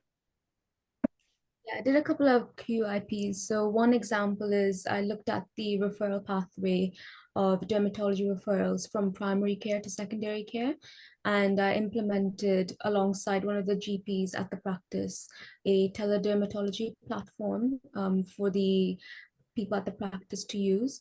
So if your kind of consultants or your CS, ES, your senior colleagues already have an idea again, and if they need just an extra pair of hands, that's a good idea to then get started on the quip. Or you can do something as simple as the most common VT prophylaxis quip as well, and do 2 cycles quite quickly within the 3 months that you have. Great. I mean, so the video I was going to play was really another idea, but I'm getting the feeling from everyone's comments that most people have got an audit or quip already done or underway. And I guess in which case there's, limited added value on starting that whole process from scratch. But if you need any ideas or anything or haven't got that, then please pop that in the chat and we can try and perhaps brainstorm some more at the end. But really, I guess the takeaway components from this are get the forms done, score the full points, because this is a section where I think people who get called to interview will have scored the points for this. Great. So that's really the sections that we've covered most of them. We can touch a little bit on commitment to specialty, but I'm conscious we've got 20 minutes, so perhaps we can come back to this. The only thing to say here is have a think about what you might put in, because in November, this does cause a lot of stress to people on what they write for commitment to specialty. Although it doesn't score you any points, it's really helpful for your examiners to have something on paper to see that you're committed to IMT. So perhaps, when you're able to, for 5-10 minutes, just have a think about what actions and activities I have done that show commitment to IMT. We'll leave that there. Oh, somebody submitted these comments, which I think is very similar to what I just said, which is start early. This will be part of your interview and doesn't contribute to the application score. Well, Luke had a few comments about commitment to specialty. Luke, do you want to just talk about like the questions that you put down and what you might put in it? Sure. So essentially, I'm just going to echo a lot of what Nikhil said.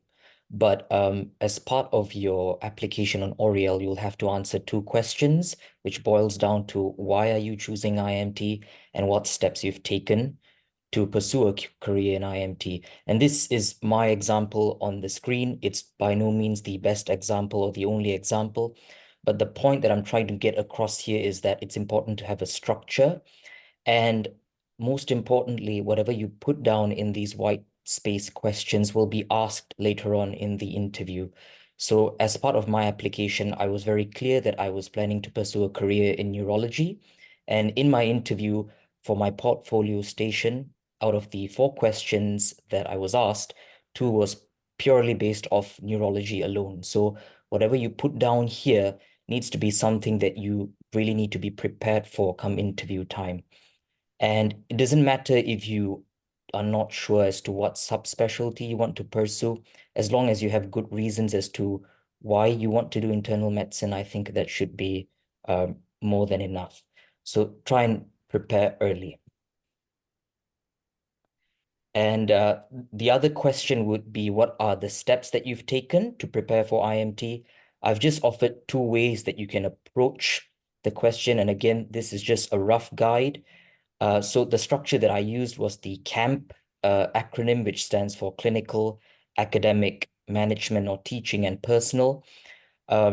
Essentially, what this is you're trying to sell yourself or give essentially 4 of your best achievements.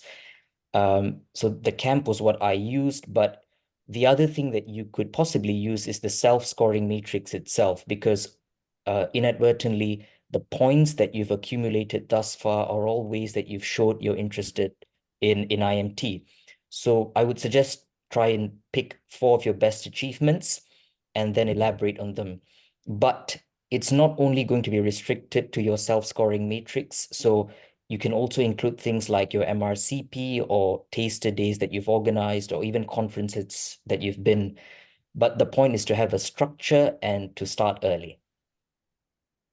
Great, thanks, Luke. These are wonderful examples, and we'll touch back on these in November time, because this is, gold, what you've said and done here. What I would say is don't stress too much about this at this moment, but if you have the time to, definitely, as Luke said, work on this in the way that he's suggesting. Great, well done, thanks. So we are here today again at this orange circle, and we have spoken about the areas to really build on before you get to that red circle. I think each one of you should aim to get full marks in QI, should aim to get full marks in teaching.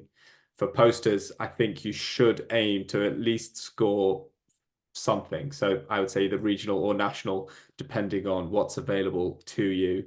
And then I think the others areas are a bit more negotiable, depending on what you have or haven't got already. So really go for those sections here. And if you've got full marks on those, then great. You can either start working on your equipment to specialty, you can start working on perhaps the training in teaching component, the presentations component, and try and maximize those.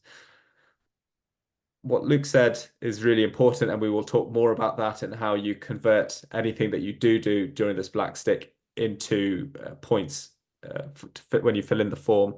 And we will talk much more about the interview, because, believe it or not, this is just getting your foot in the door. Once you hit submit on that form, it's basically in the bin, in the sense of it doesn't score towards your final ranking at all. So really what you're doing here is just scrambling to get into the arena to then be able to go and compete against the other people who have been called for interview.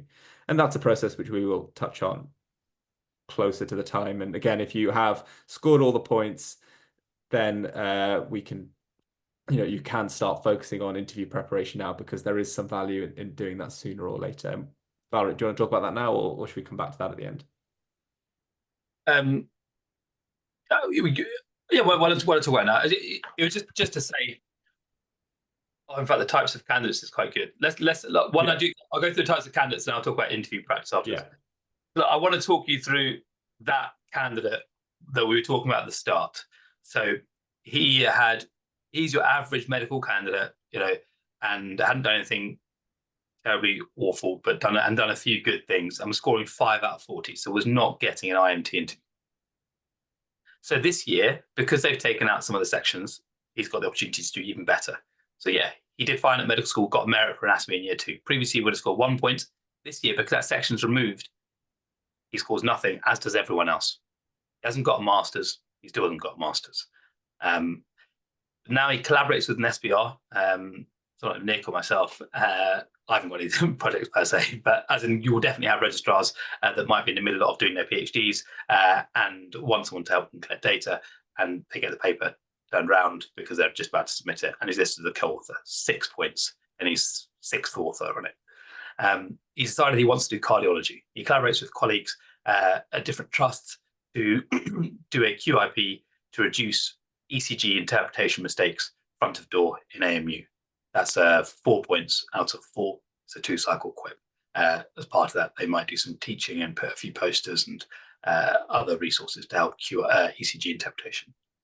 That regional quip they did about improving ECG interpretation was accepted for oral at a national QI audit conference, and the doctors share authorship, and they'll get 6 points. He organises a regional teaching programme on ECG interpretation for juniors rotating to AMU. This is also part of his audit. So this is part of his change that he implemented for his audit. He's got the feedback summary and he's got his AMU consultant to sign the teaching observation form. 5 points, max points. Teaching experience. He managed to find a teaching the teacher course, which he goes off and attends using study budget, and 1 point. He's still the vice captain of the hockey team at university. He's got no other leadership positions, but because that section's removed, he scores the same as our fantastic candidate, which is 0. So look, I think this is just a person who's interested in doing cardiology, who's 6 months before application or 4 months before application, and gets this, essentially does a very decent audit with a few other colleagues from different hospitals, and helps a PhD registrar collect some data and goes as author number 6 on their paper. He jumped from a 5 out of 40 last year to a 22 out of 30 this year.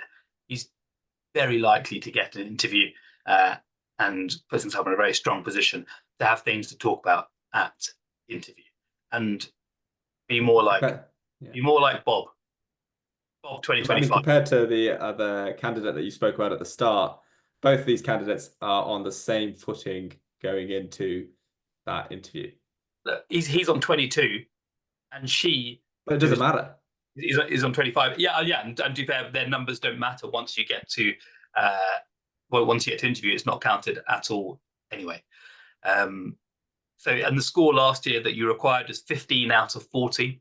If we assume that you have more candidates this year, and so this shortlist score, well, as you maybe need about, if you say maybe, this is guessing, maybe 50% your shortlist score might need to be this year to get interview. That would be about 15 out of 30, wouldn't it? This is just, no one hold me to this. It's just a number I'm thinking of. But last year it was 15 out of 40. The numbers have gone up each year from 6 to something else to 15 out of 40. Now it's out of 30. I expect 15 out of 30 probably. Maybe where you're looking. I don't know. But it doesn't matter. It doesn't matter unless it's going to impact whether you apply or not. I would just do everything you can do now to get the maximum points you can get, and also start thinking. Nick, I'm going to talk about the interviews now very quickly then. Can I just, okay, I just want to make one point about those QI ideas, because we've had a lot of questions about the QI, and we can certainly give some examples in a minute.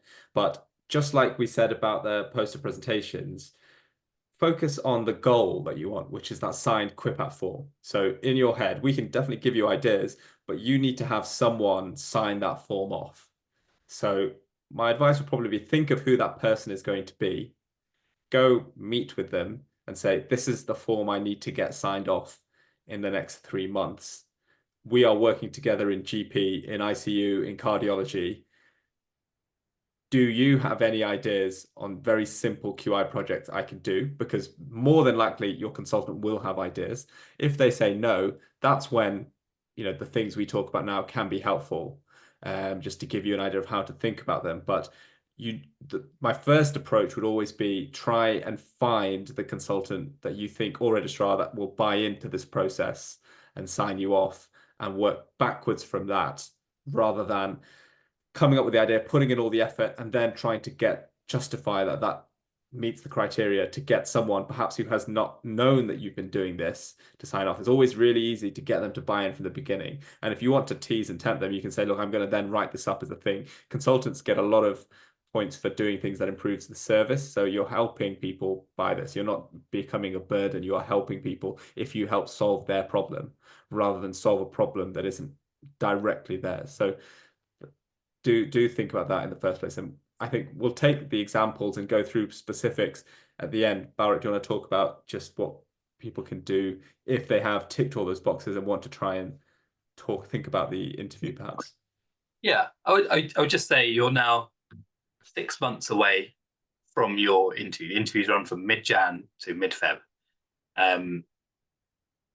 Assume that you'll be getting an interview, because as our leads will tell you, from the application being submitted and then you getting told that you've been shortlisted, the time to interview is only about 2 weeks, which is obviously not enough time to prepare for an interview that has the potential to change your life, because IMT is now 3 years and you want to go and do a set of jobs that are worthwhile and lined up with your future career options, and you want to be working in a location that you want to work in. You don't want to have to move to a place that you don't want to go to.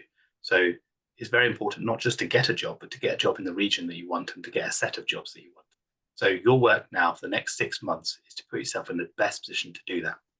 One part of it is building up your application form to get enough points, but a lot of you will get the points required for an interview. So I really urge people to start thinking early about preparing for the interview. We won't go into it in depth, because that's something we cover a little bit more in the application form workshop in October, November time. But just in summary, there's 3 stations. Your portfolio station, where you talk about your commitment to specialty. So if you're doing projects between now and then, I would try and think about projects that line up with IMT, and even better if they line up with your future SPR specialty that you might have chosen already. Then there's otherwise the things that you do in the application form are things that are also preparing for your portfolio station. So I wouldn't worry too much about that. The other 2 sections are the ethical station, the ethics and governance station, and your clinical station.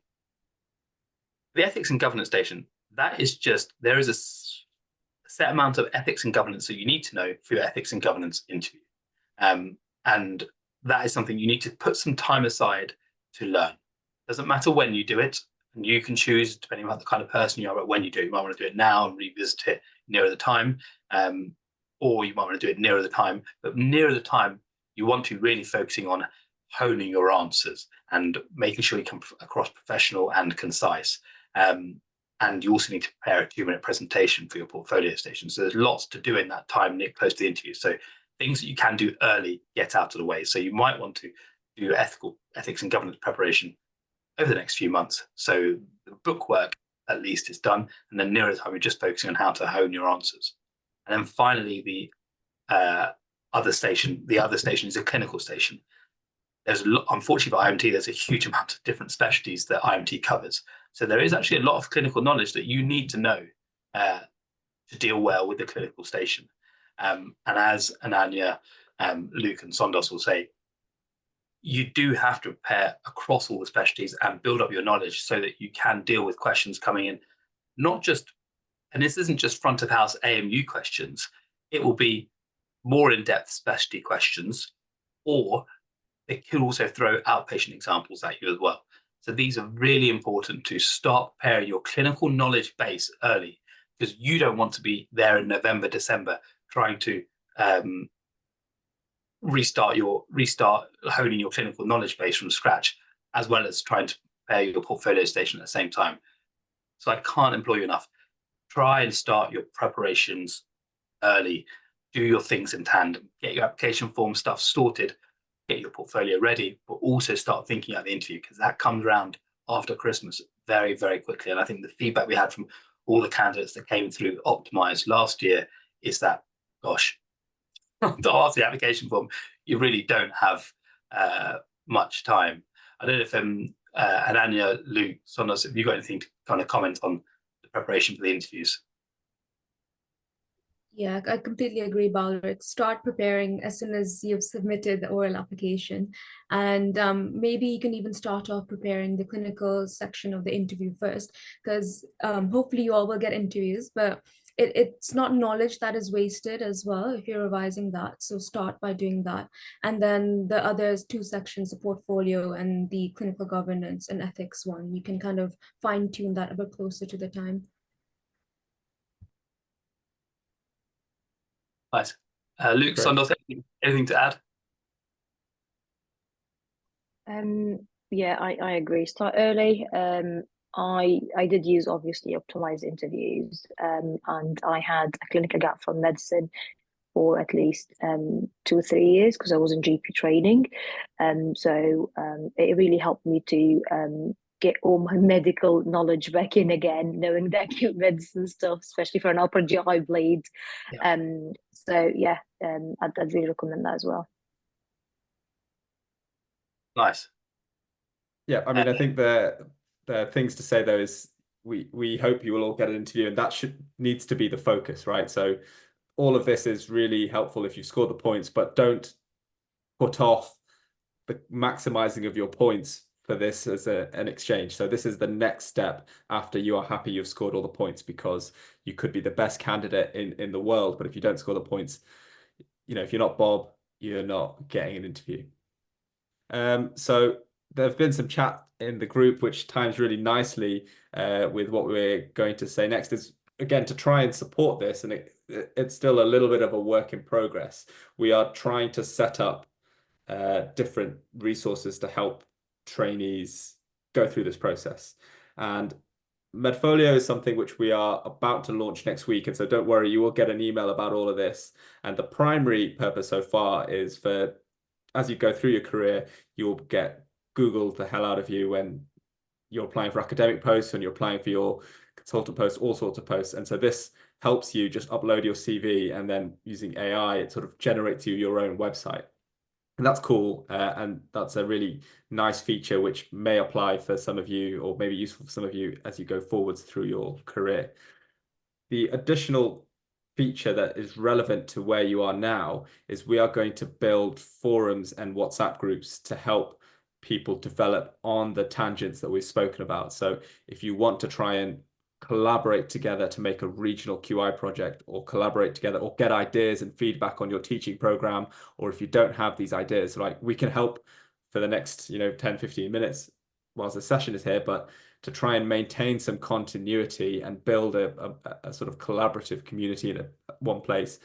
We are going to be building all that in Medfolio, where you will all be able to continue these conversations in a safe, private, protected space. So we will send you the link, and because you're all here, we'll give you codes and everything to get free access to that for the first few months. So don't worry, that will all be coming by email shortly, and the purpose for that is to collaborate and build these ideas together and work on optimizing your scores and things. Perhaps best to continue that conversation once it's all ready to go, because I don't think we can say much more about it yet, Marek. I think that is it. I think it's just, I suppose the thing to say about the website is that because your name is in the URL, the reason we came out, this has been about a year in progress of making this, but it means that when you get Googled, Google preferentially finds your looks at the URL of the website. So if someone's Googling your name, your Medfolio page will come up first. So you can't control everything on the web, on Google about you, but you can at least now control the first thing that comes up, and that'll be a website showcasing what you want to showcase and your achievements, which will hopefully be fantastic for, as you said, people. You'll be surprised at how many people Google you now, not just your colleagues, but also your patients as well. I found that in clinic, that people have been Googling me after I sent them clinic letters. So very useful thing to have. And that's the initial thing we thought about. But one of the, as you said, one of the side things, we're going to have 3 sections, one for QI, one for teaching, and one for research. And this is so people can find collaborations and talk amongst each other about what they're doing and work with each other, because I really believe in it. I was very lucky to keep in contact with lots of my colleagues from different hospitals. So that's what helped me able to make all of my QI projects and teaching projects regional. But sometimes I appreciate it's hard, and building that personal network, we have to start somewhere, and hopefully Medfolio will take some of the burden out of that, because your network becomes more and more important. We sort of make light of this QI project and read posters and publications and things as if they're just a tick box, when actually they are an achievement that you should be proud of. And this will hopefully be a way that you can be proud of them, and people can see the achievements you've had. Because actually, if you were to disconnect yourself from this group of type A characters here who are in this room, self-selected people who are applying to IMT and thinking about that 6 months ahead, who are taking these things for granted, actually they're big achievements that do show your value, and I think, you know, we should be prouder of the hard work we put in beyond just getting points, right? It shouldn't just go in the bin after you've got your interview call. Right. I just want to make, Nick, are we closing? So I just want to make two more comments about just a Q&A after. Yeah. So I just want to so two things. So a lot of all of the leads here and leads from previous years have all come on our course, which is Optimise Interviews, and that's an interview course aimed at people applying for IMT. Some people just had the question, email us in advance. I know some of you already signed up. If you sign up, it says there's a 6-month package. So some people are asking the question, will it run out in middle of January before my interview? We will, of course, extend all the packages so they run until after the IMT finishes, or IMT interviews are over. And so you can start accessing all the online resources, including the recording of this session on the website. But you know, most people do sign up later in autumn, but you get the same benefit now. But so I'm just saying, don't feel like you can't sign up now because it will run out too early. We'll make sure that all people signing up now is extended so it runs beyond the 6 months. And reps, yes. So we normally we appoint our reps. So we ask people to apply for rep positions.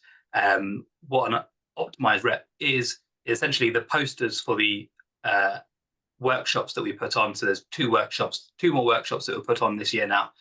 We just ask people to circulate it in local WhatsApp groups for their deanery. And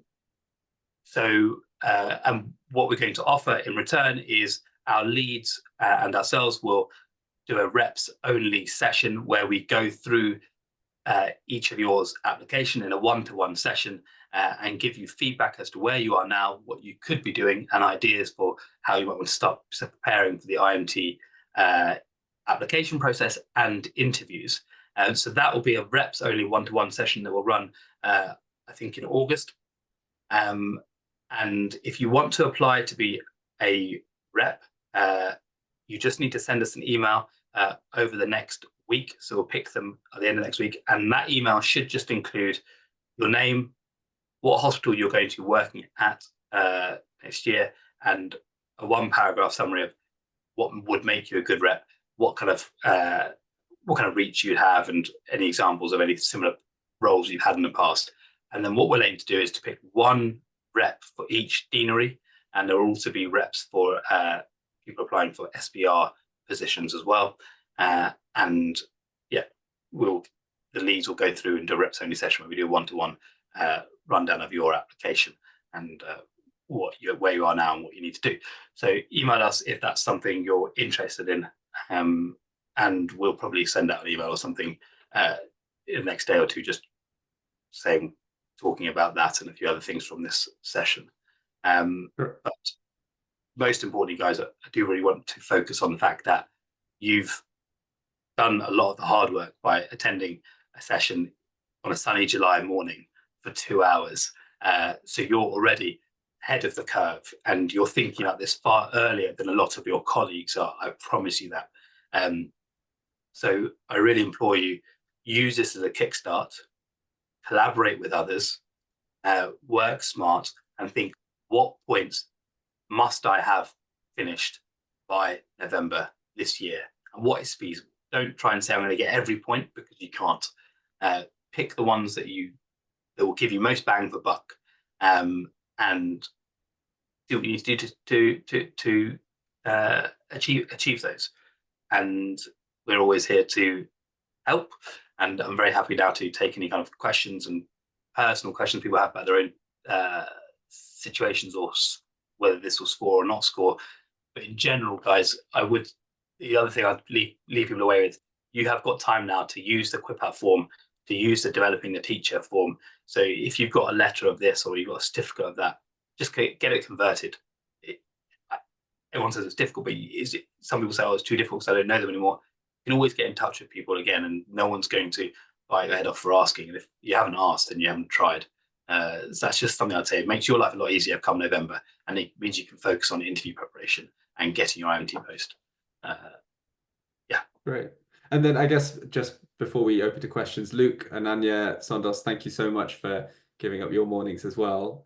Do you want to leave anyone with any final comments or final words of wisdom from your seats? You know, I guess in some ways you were in their shoes a year ago, and now you have the other anxiety of starting in a couple of weeks' time. What advice would you give from your vantage point?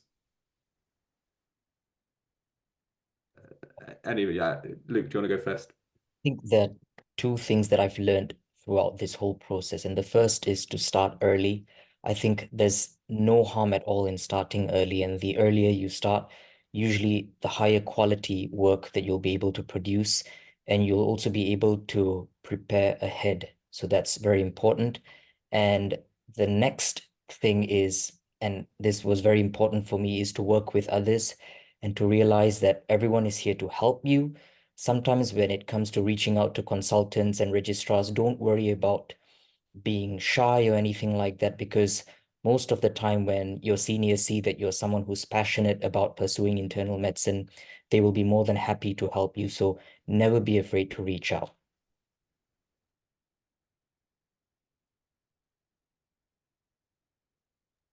Nice. Ananya? Yeah, thanks, Luke. And just echoing what Luke said as well, start as early as possible, not just in collecting the points that you need for your interview, as well as the interview prep, but also getting all the documentation sorted, because that can be time consuming.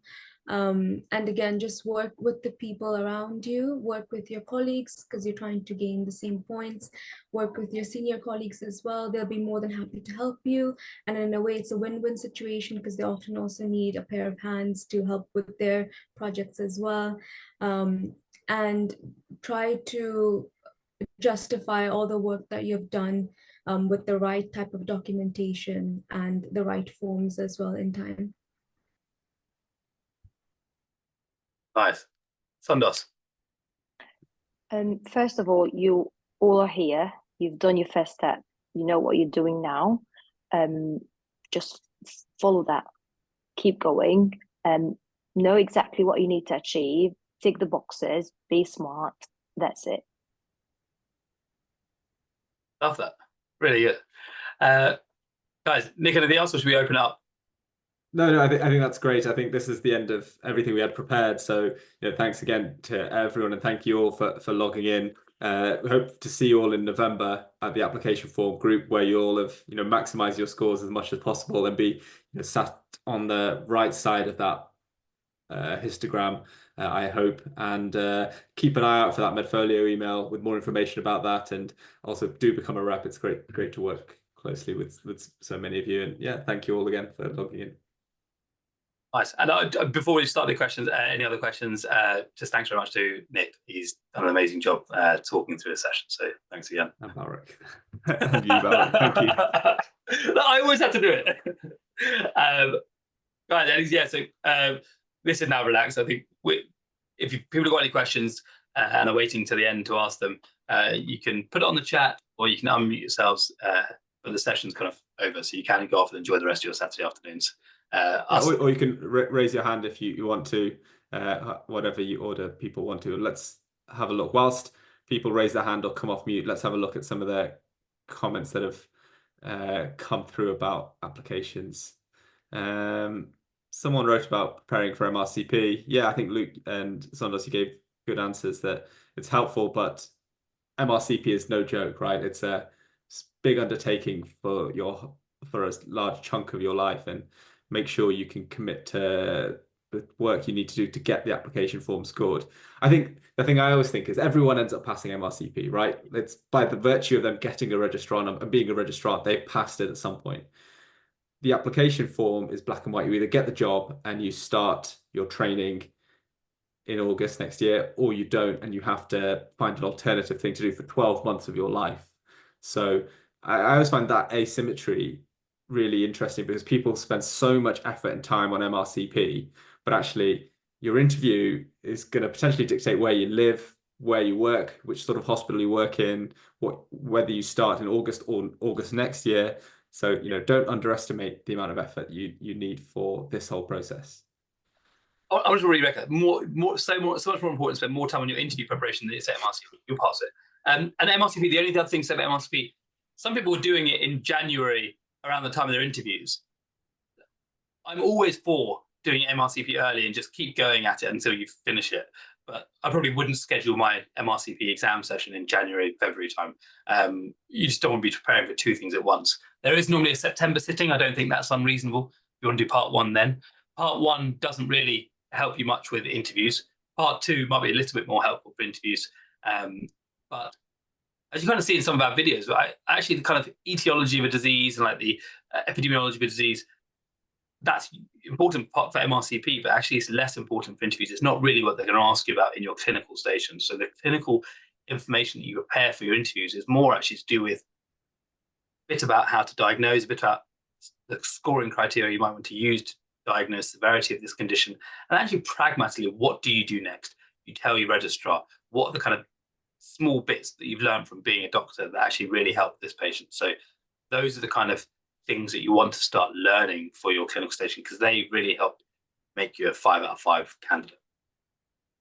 And we've had a lot of questions about suggesting ideas for QI projects. I think the clinical low-hanging fruit have been mentioned, ECG, VTE, hand washing.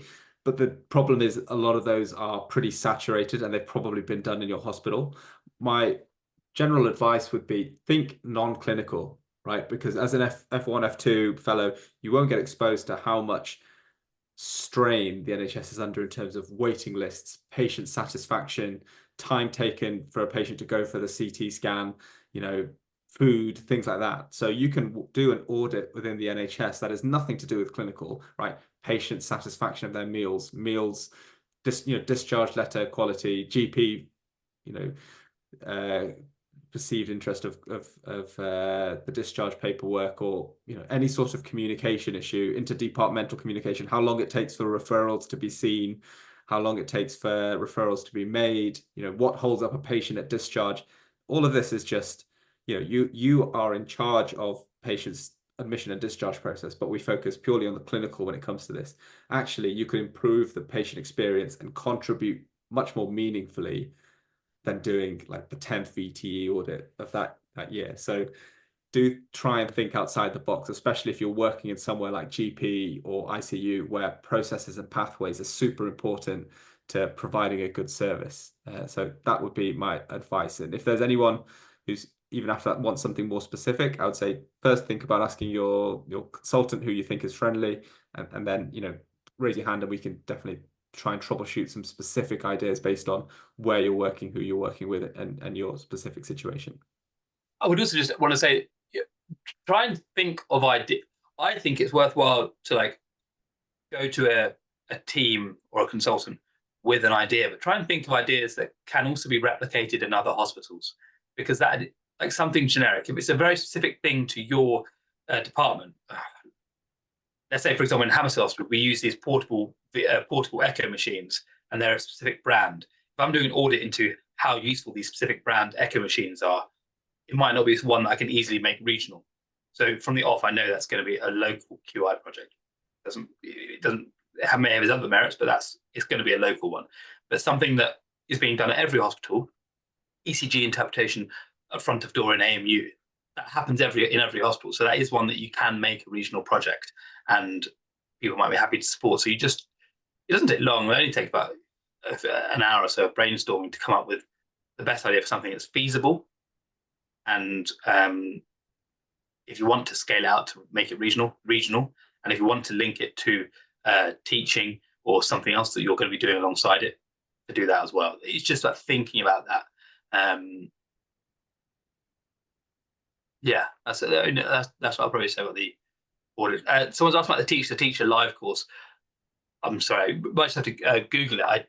I'd be doing the same as you. Just Google it or go to Med Course. They have good lists of courses that are on. So yeah. Is it wise to join someone doing research at the beginning of their PhD because it may take very long for publication to occur? Yeah, I think it's just very important. I think whenever you're doing any project, you just need to say what you need out of it. Because, a medical student coming to me saying, "Oh, I just need to be a co-author on a publication," then I can say, okay, well, I can tell you what I've got and where you could be a co-author on a potential publication. But it's different if they turn around and say, actually, I just need to be a co-author on a poster, because then that's less work that's needed. And I can say, well, yes, that's something I can offer, or no, that's not something I can help with. And similarly, if you turn around and say, well, actually, I've done all my co-author stuff and I need a first author thing, then it's very important to tell that to the team you're working with very early, so they're clear about what you want to do and achieve, and need to achieve, and they will tally that up with what they need to do and achieve, and whether it's going to be a worthwhile collaboration. So if you're someone at the beginning of their PhD, there people definitely publish at the start of their PhD, and you just need to ask them, is there something you're going to be working towards? And my timelines are, I need to do this in the next 2 years to achieve points for my SBR applications. Can we achieve this together? And then you go through that. Guys, if you just mentioning on being a rep, that's great. I'll just put our email address, and you'll no doubt probably get an email. We'll draft an email to send out to everyone afterwards, just with a summary of what we've covered on the course. But you just need to drop us an email at support@optimiseinterviews.com, and we will go through all the rep applications that come in over the next week, and then and then you send a paragraph as to why you'll be a good rep, and what deanery you're going to be working in, what hospital you're going to be working in, and we will then select from those. Great. So we're working through the written questions, but I think we've made good progress there. If anyone does have a question, please raise your hand or come off mute and just ask. Otherwise, we can draw a close.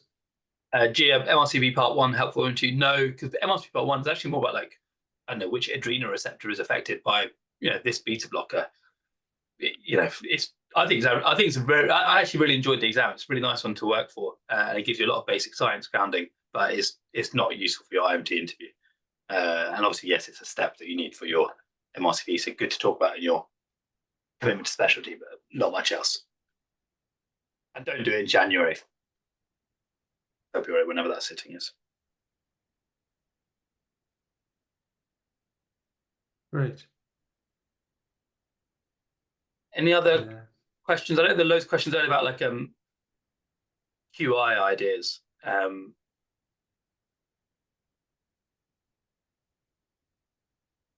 But if no one's got any of those, maybe we got through them. Actually, I think looking through them, the leads have actually already applied to a lot of these. Yeah, I mean, the only sort of fun one to think about is someone is starting their first job in NHS in cardiology. Any audit ideas? Yes, loads. ECG interpretation at AMU, like how many ECGs are misinterpreted?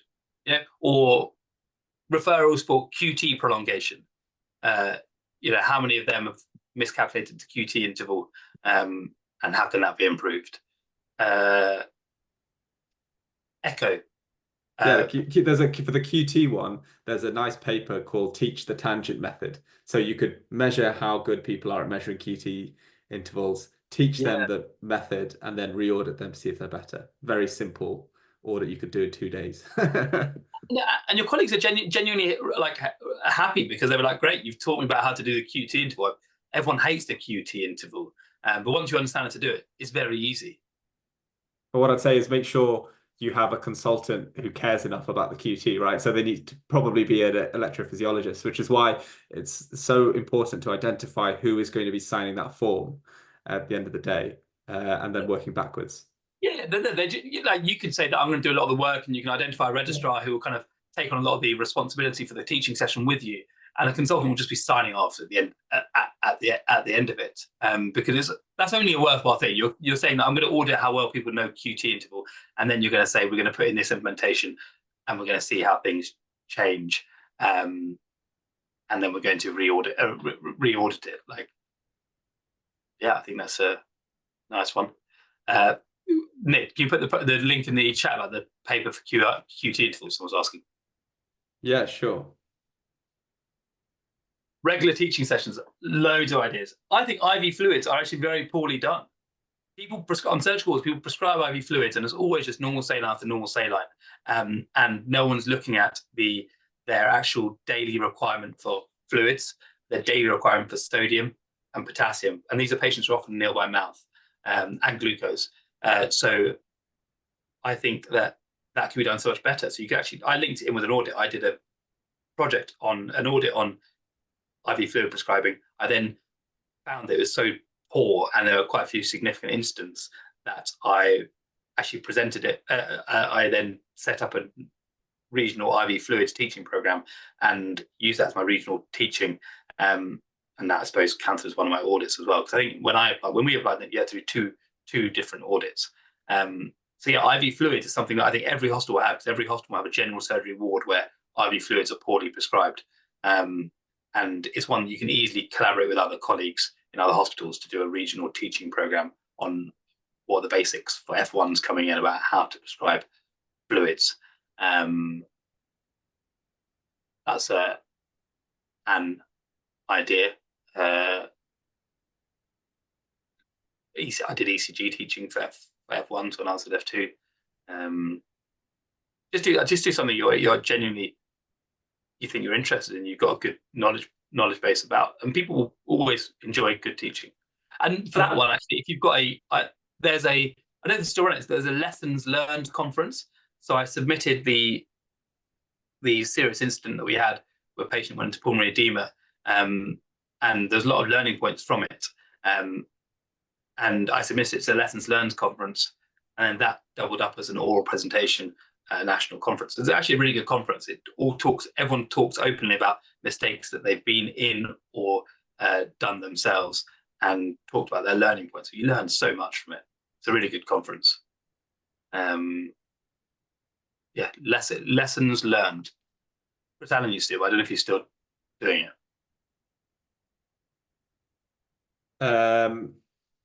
There's some question, but I think maybe, Barrett, was this the one you're answering about ideas for teaching sessions? I've just written, if you think about non-medics, but healthcare professionals, so teaching physios, teaching OTs, there's such a gap between what they think you do. So let's say you're in a cardiology firm, that your consultant would probably love if their MDT was more aligned with their ideas about discharge post PCI or something like that, right? And explaining, access or something like, again, I'm staying within cardiology because that's what we do. Could be something which is you could teach at a very basic level, just so it's good enough for a therapist's perspective to understand who to discharge and who not to discharge. Yeah. And you could organize that sort of session. So often you might feel, oh, who am I to be able to teach someone? I'm only an F2 or an F whatever. But actually, there's so much asymmetry across the disciplines that you can very easily impart wisdom in that way. And that's a good one to bring into all your portfolio questions when they talk about, teamwork, leadership. You talk about the importance of the MDT, and you've really thought about them front and center. You've actually organized a teaching program for them. Right. Yeah, that's a key part of the interview course. Linking in the MDT. Giving all the tips now. Yeah. Great. So any final questions? I think we've answered most of the chat. I appreciate we've run over a little bit, but let's see. Any final questions? Final call. Don't be shy. Last chance. Remember, this is a safe space. Going. Gone. All right. Well, thanks very much for attending, guys. I hope you found it useful. We'll send out an email afterwards, just kind of summarizing a few points and next steps. Perfect. Have a good day. Bye-bye.